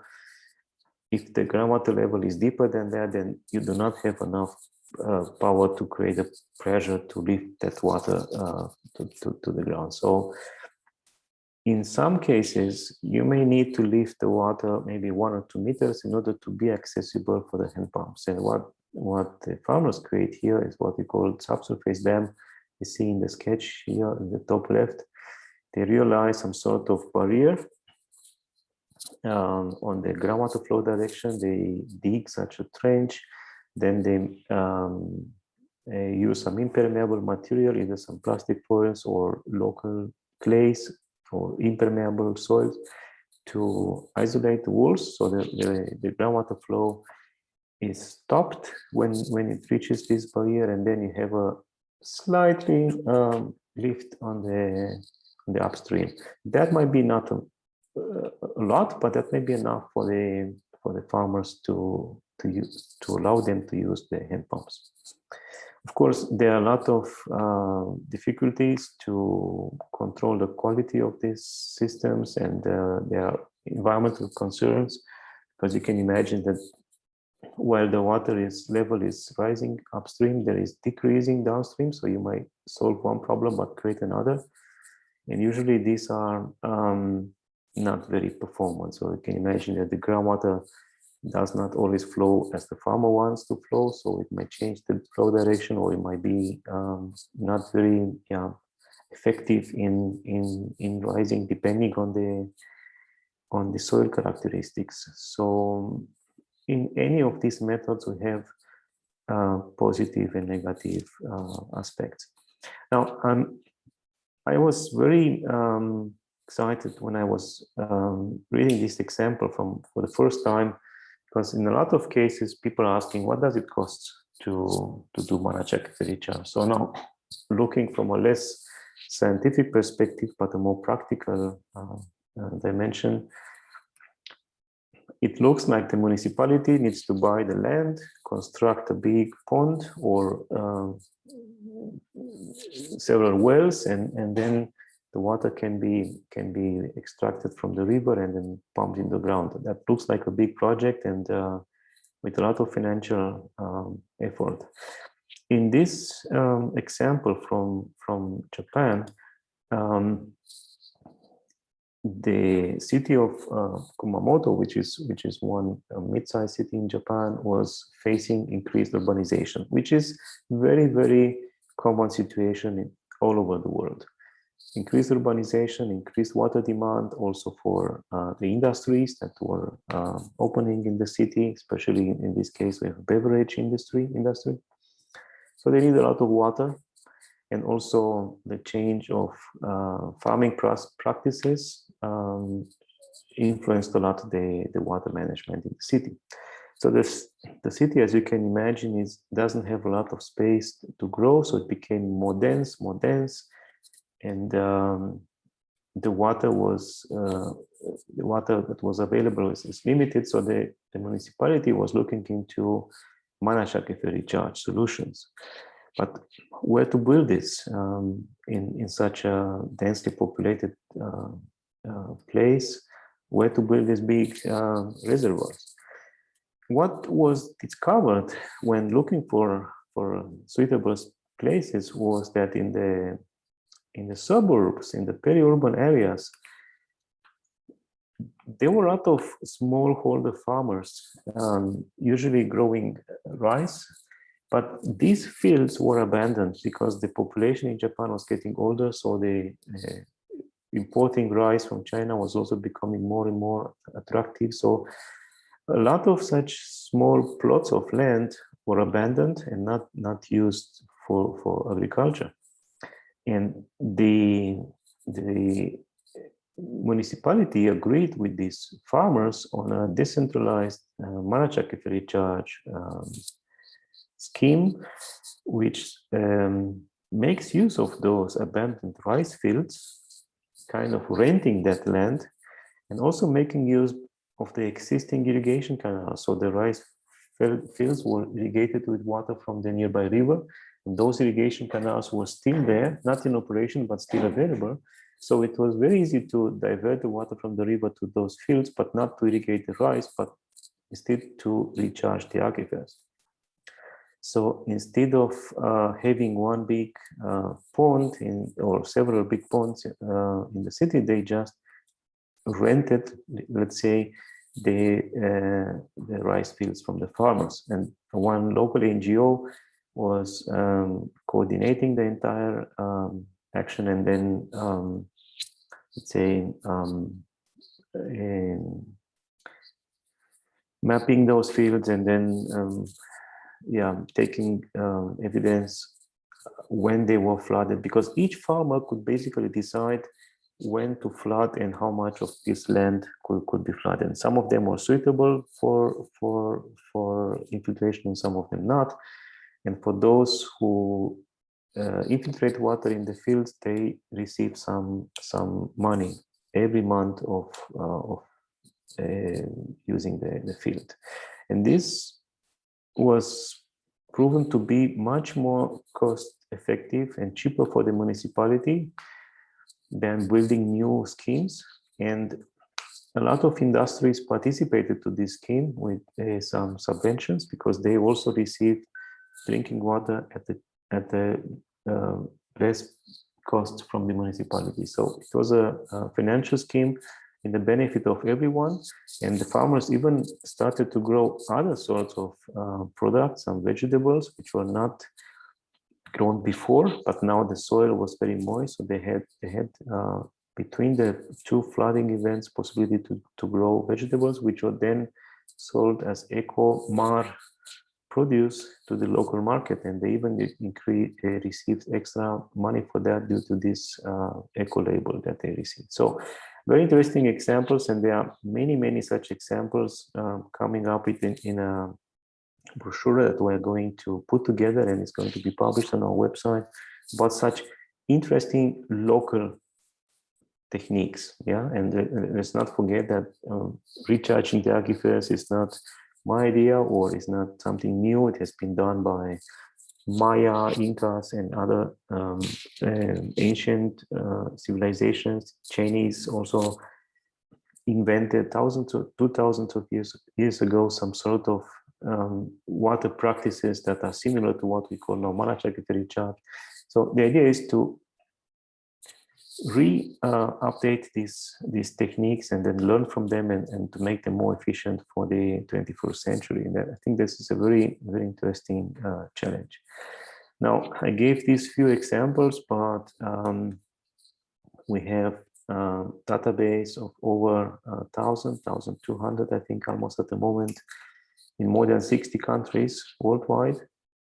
And we collected this and provided data to IGRAC, that stands for International Groundwater Resource Assessment Center in Delft, the Netherlands. And they made this data available on the WebGIS portal. And there is so much information there that could be useful to look at when you are interested in this topic. First of all, we realized a quite steep increase in the number of applications in the past decades. This is just stopping at 2010, but we have now 2020 data, and it's continuing this increase, which is very encouraging. That means more and more countries and cities are interested in this approach. We can also get some idea about what kind of techniques are most popular and how did they develop over the time. We see in different parts of the globe how these techniques are used. I mentioned that in Europe we are using mostly river bank filtration. In these statistics, it's more than half of the applications are river bank filtrations, while in the northern part of the American continent and also Australia, injection by wells is also more than half of the number of applications. In other cases, we have a mix, Africa, for example, in Asia, but maybe a little bit more focus on in-channel modifications, which are more traditional techniques, let's say riverbed scarification and changing the river flow direction for smaller streams. Yeah, and what kind of water sources is used and why managed aquifer recharge is done all over the world. Yeah, in Europe we have 3/4 of these systems aiming at improving the water quality, which is linked to the riverbank filtration principle, but we also have maximization of the storage, so increasing storage capacity in most of the countries, aquifer management, especially in the overexploited aquifers, but also in Australia we have a lot of examples of ecological benefits. It's what we called more or less, for example, long-term water banking and supporting wide range of ecosystem services. So very broad topic. I'm only scratching the surface a bit, but just trying to raise awareness and try to, let's say, engage maybe in a further discussion. Now, if we want to do managed aquifer recharge, what would be the workflow? What would be the main steps? First of all, we should start, of course, with the demand. if we think about a solution, we need to know, of course, what the problem is. And I thought this is quite logical, and it does need a lot of attention to discuss. But I noticed in a lot of countries that either they have no interest in managed aquifer recharge, or they have a lot of interest, but they completely ignore, or they have less information about what they really need. So they just want to do MAR because it looks fancy or looks sustainable and looks nice, but they have no idea about the temporal, spatial water deficit, and the risk is to create projects which are expensive. They do not match the expectations, and also to create projects that are not working properly because they are just too small or too big. So this looks trivial. I noticed that it is not. So to have now support from the remote sensing and all the presentations before, I think this is a really good connection point to managed aquifer recharge landscape characterization of water sources and water availability in the area. Water from the river is mostly used for recharging the aquifers, but also this is not a trivial topic. We're talking about big seasonal variations, and still have a lot of rivers that are not properly monitored. And again, remote sensing and GIS, I think, can help us to understand the availability of water resources. After this is done, we can move to the identification of a suitable location. Now, this is also done at different scales. This is a map of Costa Rica, where we don't aim at identifying a specific location for a well, because we talk about the entire country, so the scale of this map does not allow the positioning of a well, but it shows us important information about area and regions where managed aquifer recharge may make more sense than others. So we have this peninsula here, which is red, which means not suitable for managed aquifer recharge. And by the way, this is also the area that I visited from the movie at the beginning. So you see that heavy rain is not really recharging the aquifer because the soils are missing, and most of this water is flowing into the ocean. But on the other side of the country, on the Caribbean side, we have much better soils and more suitable locations. So it can be done at a larger scale for identification of areas and ranking between areas. It can be done at a much smaller scale, but in that case, it should be combined with a more detailed hydrogeological site characterization. Talking about geophysics, drillings, classical soil science, characterization of grain size analysis, and so on. So the one before does not replace this step, but it's a sort of preliminary screening of suitable regions. Now, we have also different techniques. So depending on the site, we might use ponds or wells or shallow, we call them dry wells, or recharge dams or subsurface sand dams, and so on. So we have on our website also a tool that can help in selecting the proper method depending on the site conditions. This is usually also based on local experience and local engineering, and also, of course, the costs, because we have different investment costs for different techniques. And last but not least, of course, we need some understanding and some prediction of how the system is going to work. And we do usually numerical modeling to simulate the groundwater heads before and after, and following different infiltration scenarios. One example from Hanoi, where we used ModFlow to simulate different MAR scenarios, and we considered, for example, different locations for the infiltration, and also relocating some of the existing pumping wells more closer to the river so that we can enforce riverbank filtration.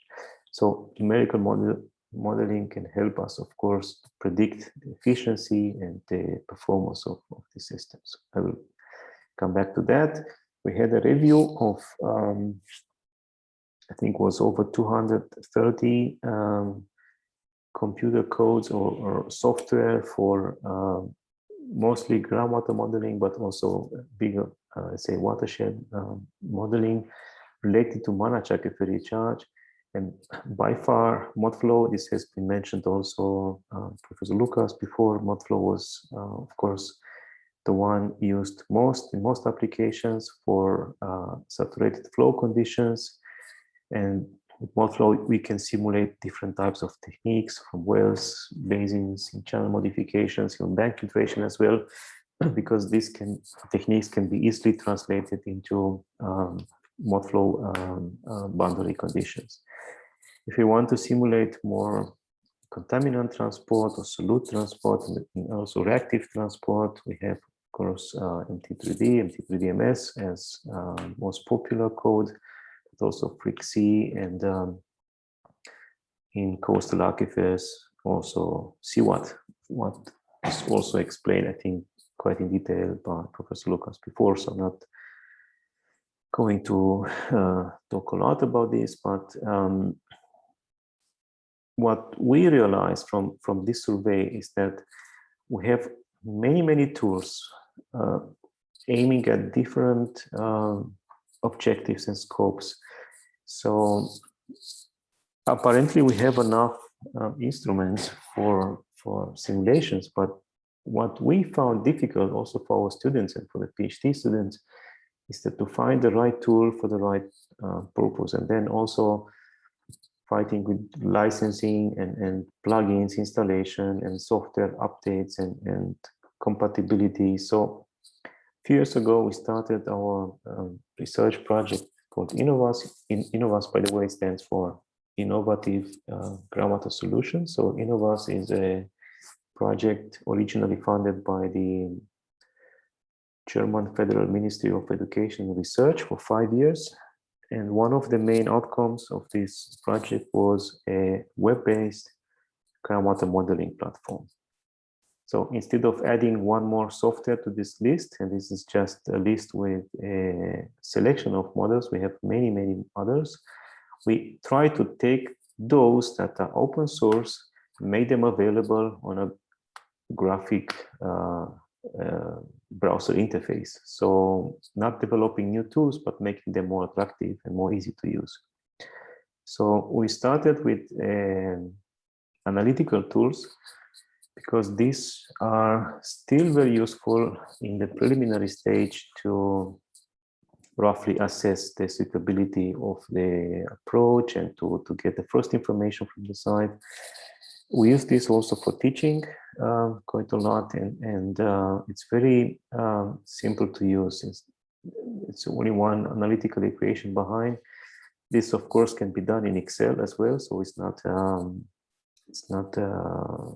necessary to have this browser implementation. But we made this very interactive with these sliders, and then the calculation is done in real time, so the students can see also the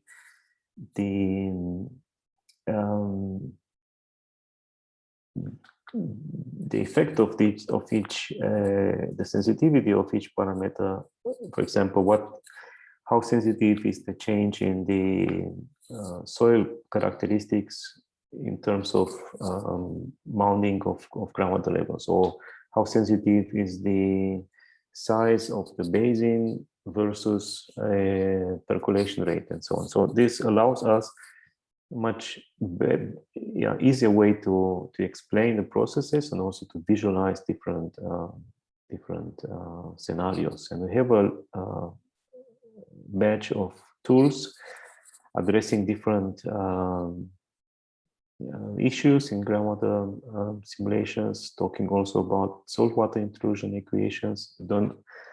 always necessarily need complex seawater models. Sometimes it's just an analytical equation is very helpful to get started, and then we move into more advanced numerical tools. And for this, we used the code of ModFlow 2005 and implemented a fully web-based version that allows to set up the model, to calculate the model, and also to visualize the results. And in addition to the ModFlow code, the basic code, we also added through transport with MT3DMS and also possibility to simulate variable density flow conditions with CWAT. So these are working as additional packages. Everything being fully web-based and free of charge. So the platform is available at our main website address, www.innovas.com, and can be used for free for academic and also commercial purposes, either analytical equations or one of these numerical tools. If you want to learn more how to set up a groundwater model, I am grateful and thankful to friend Kostas Aristidou, who created a tutorial how to build a groundwater model using the Innovas platform, and he selected the Zusa catchment as a case study. It has very detailed instructions step by step how to create and run such a model on a Cypriot aquifer. I think this is a really nice example to learn how to use the platform. Now, I've been talking a lot about benefits and advantages, and it looks like this is a perfect solution for everything. It is not. Of course, we have drawbacks and we have some challenges.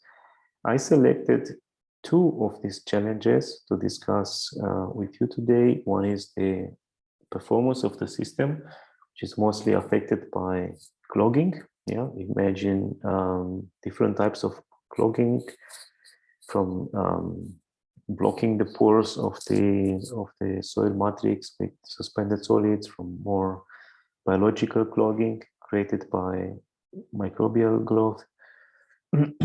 And the second challenge is, of course, the perception of risk that is associated to Manachac recharge applications, both to human health and to the environment. So how do we address these two challenges? The first one, clogging.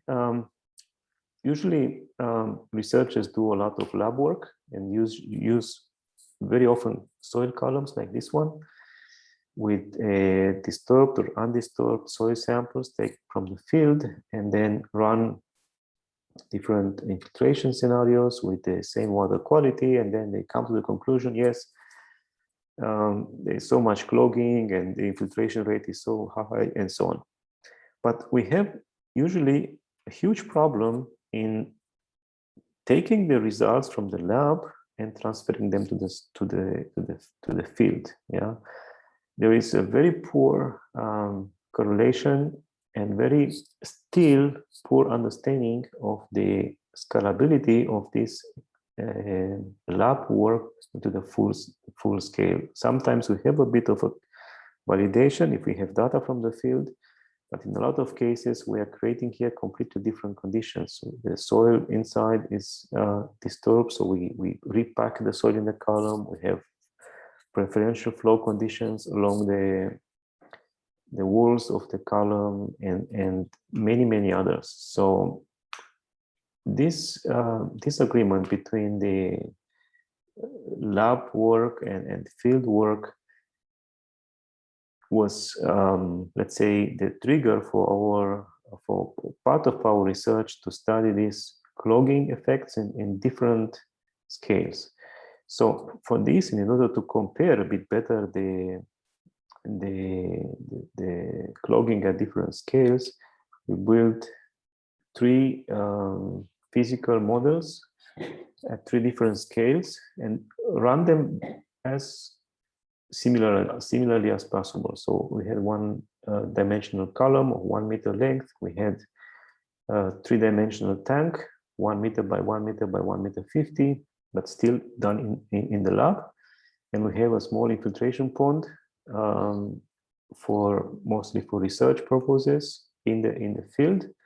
And we had the same water quality, the same soil type, the same operation. So the infiltration was done in the same way. And all three systems were run for almost 3 years.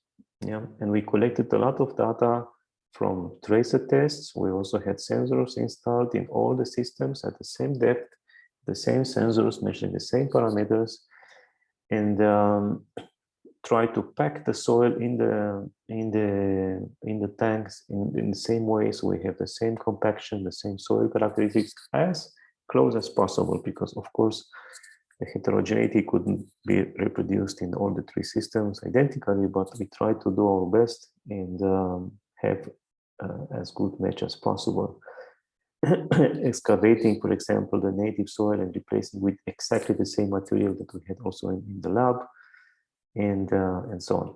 So we run different infiltrations by changing some of the parameters only. So what we changed was for example, the rate of flooding and drying the system. So the water was not flooded continuously, but let's say 1 day flooded and 3 days waiting, or 6 days and 6 hours, 18 hours.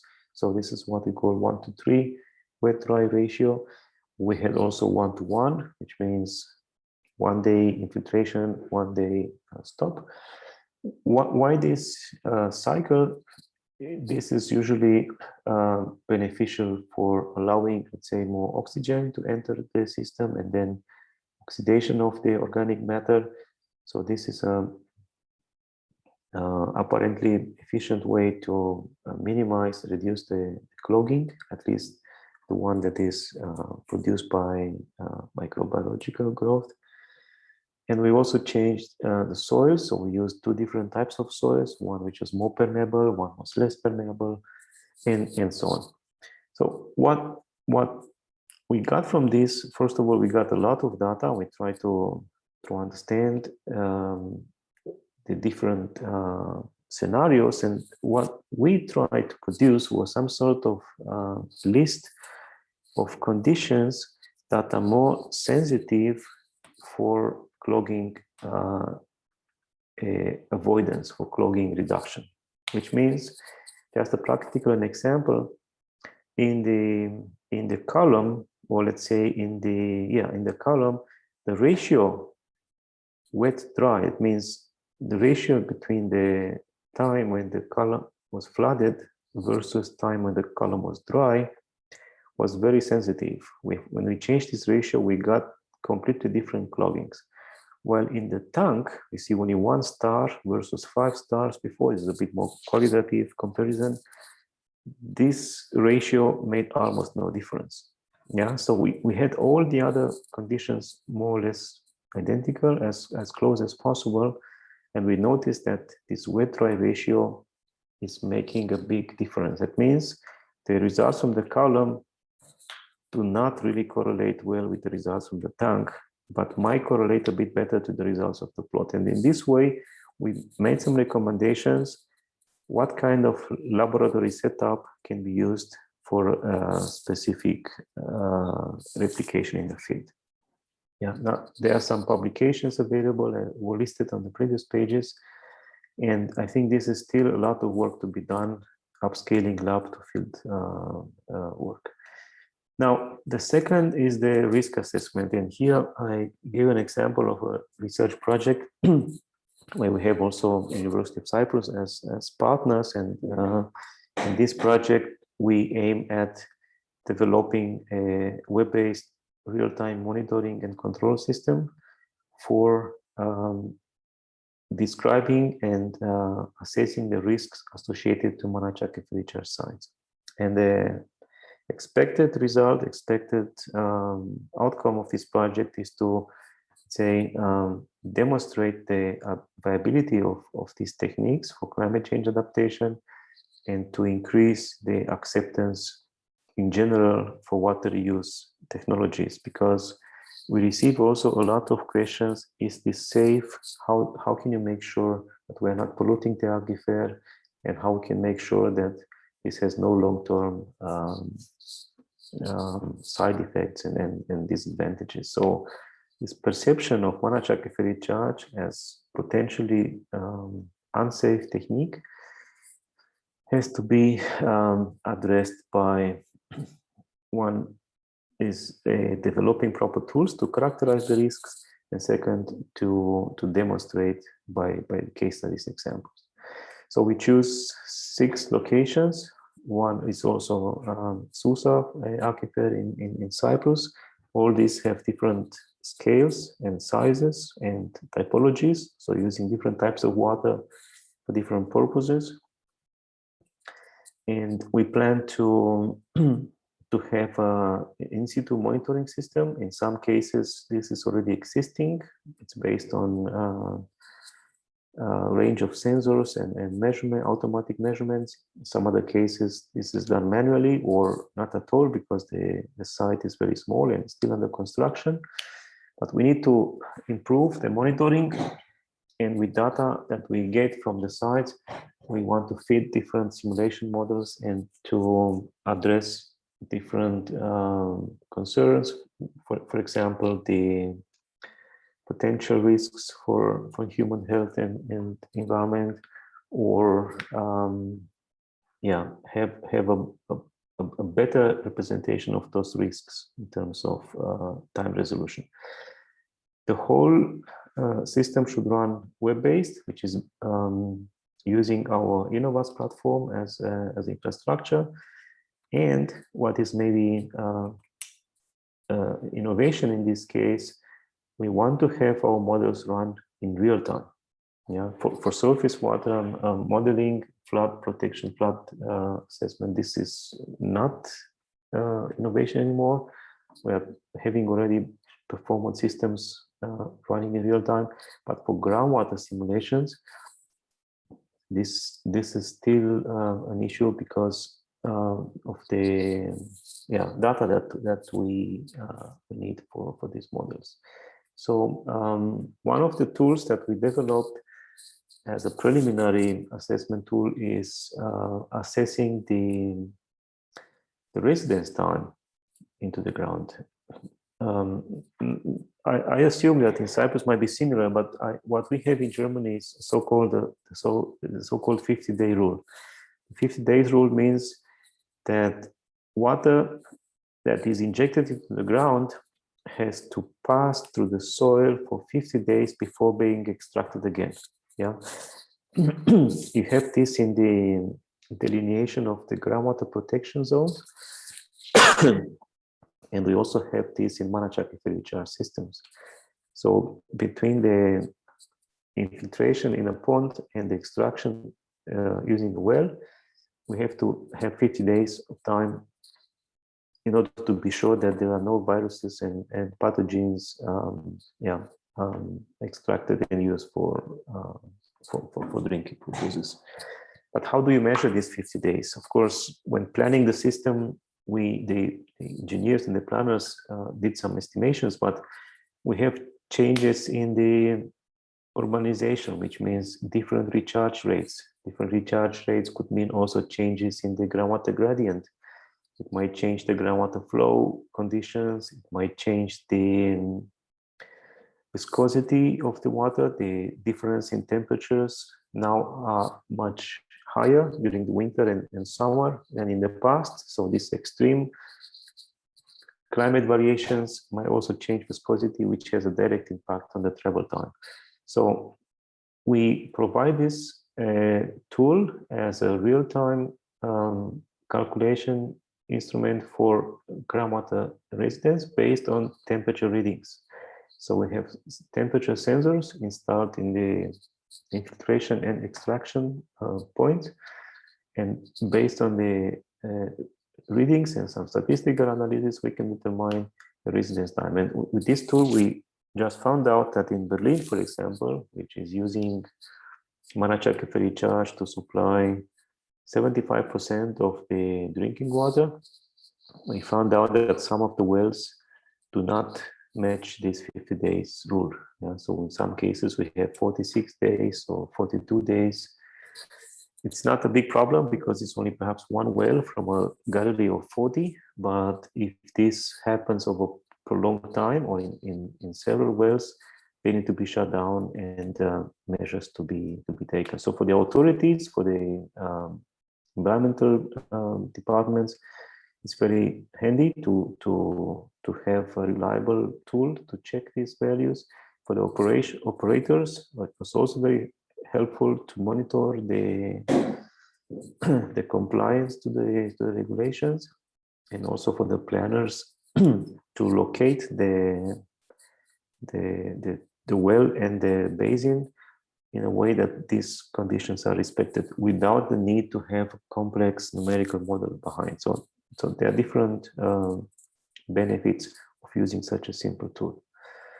Another tool that was just now developed and is being also tested in Cyprus is the quantitative microbial risk assessment tool, which is assessing the risks caused by pathogenic microorganisms and identification of hazards and exposure based on a predefined list of pathogens. So we have a database with the most common pathogens and viruses present in the infiltration water. Then we need to define the sort of pre-treatment that is applied. So we also have different treatment technologies and treatment steps available. Then we can determine the infection risks by adding the exposure. For example, the treated wastewater is, or let's say, tertiary effluent is treated conventionally in a treatment plant, and then it is infiltrated into the pond and used for irrigating orchards. Yeah, so the exposure to the treated wastewater from Manachakefe recharge is also assessed and entered into the tool, and then we can estimate based on this data what is the health risk for the consumers. Yeah, this is also a web-based tool that can be found on our platform. Last but not least is the real-time modeling experience using the Innovas platform. First of all, collecting data from the sensors. We work with a company in Dresden who is aggregating these big data sets and then providing us connection to their FTP server, where we are able to post-process these data and to visualize it and to use the data into the numerical models. Yeah, so what we do is we fed our numerical models with data coming from the sensors in real time, after some automatic pre-processing, for example, for cutting out outliers or for changing the time resolution as we need it in the model. And we have different tools interrelated to each other, and the outcome of the simulation is, for example, the groundwater heads in the aquifer updated, let's say, daily. Yeah, automatically update on a daily basis based on the observations from the sensors. And with this, we can also, of course, make much better predictions, because we don't need to run the model manually. We can set up some say climate change scenarios or changes in the infiltration, different infiltration scenarios, and then evaluate the efficiency in the future based on these real-time updates. So these are a few, let's say, bit of information about Manachakefe recharge worldwide. What is the scope? What is the status? What are the possibilities at the moment, without going too much into detail, and a bit of glimpse into our research at the TU Dresden in Germany. in my group, we are focusing on 5 different scales or dimensions, starting from process understanding in the Mana-Chakeferi charge applications at the laboratory scale, moving more into the field scale, and looking at the resilience to different climate change scenarios, how to manage, how to operate the scheme to overcome these difficulties related to clogging, to variability in water quality, and so on. We simulate these processes using analytical and numerical models.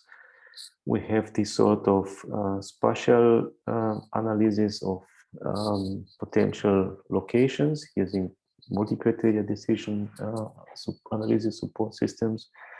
And we developed this platform that can be used for planning, assessment, and optimization of Mana-Chakeferi charge schemes. So this is my presentation today. I think there are a lot of opportunities for collaboration in the future. One major issue is the public acceptance. We still have resistance from some communities who are not familiar with the technique and afraid of different negative aspects. We still don't have European guidelines for MAR. We have European guidelines for water use. We have guidelines for wastewater, but not for specifically for MAR. However, these are now in preparation, and I think we should have the first version coming up in the next years. And linked to this also technical norms, how to design these systems properly. We are still using a bit of guessing and experience of the operators, but not having clear technical guiding norms. And I welcome you to visit also our work at the International Association of Hydrogeologists. It's all voluntary work based on contributions from people like you from all over the world. We have different working groups and producing different content, books and workshops and reports. We have also a big conference coming up next year, ISMAR series. And is it possible to get engaged in some sort of multidisciplinary projects, especially related to characterization of water availability? So I think it's very, very helpful what I've been listening to in the previous presentations and what the ERATOSTHENES Centre is doing. It's fantastic for, let's say, supporting this sort of activities, and I hope for more collaboration in the future. Again, thank you very much for the kind invitation. It was a pleasure, and we're very happy to discuss with you if you have some questions or remarks. Thank you, Dr. Stefan. We're also looking forward to collaborating with you.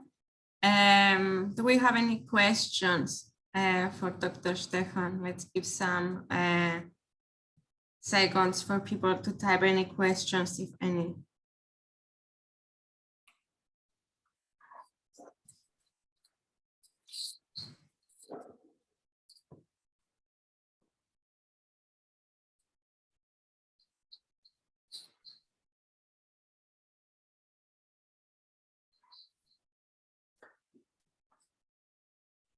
It's quite late. Everything was clear, or people are hungry. I think it's very late. Thanks, Kostas, also for the contribution. And I have to say that Kostas was very instrumental in this collaboration and contributing to the development of the platform testing. And I think he can answer also your questions directly if you need to know more, or if you want to use the tools. I think he is our most expert user. Feel free to contact him. He has something in the Q&A. I'm not sure if this is a question or he's typing another question, something regarding the design of maps. I will try to give him the.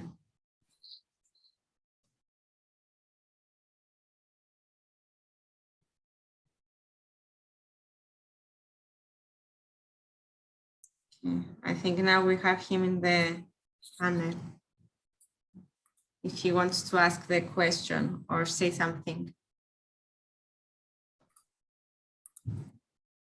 This is something interesting to do in Cyprus, he says. Yeah, Cyprus is doing actually a lot of Mcdonia Basin, and I think it's really great. There's a lot to learn also from Cyprus, and I'm very happy to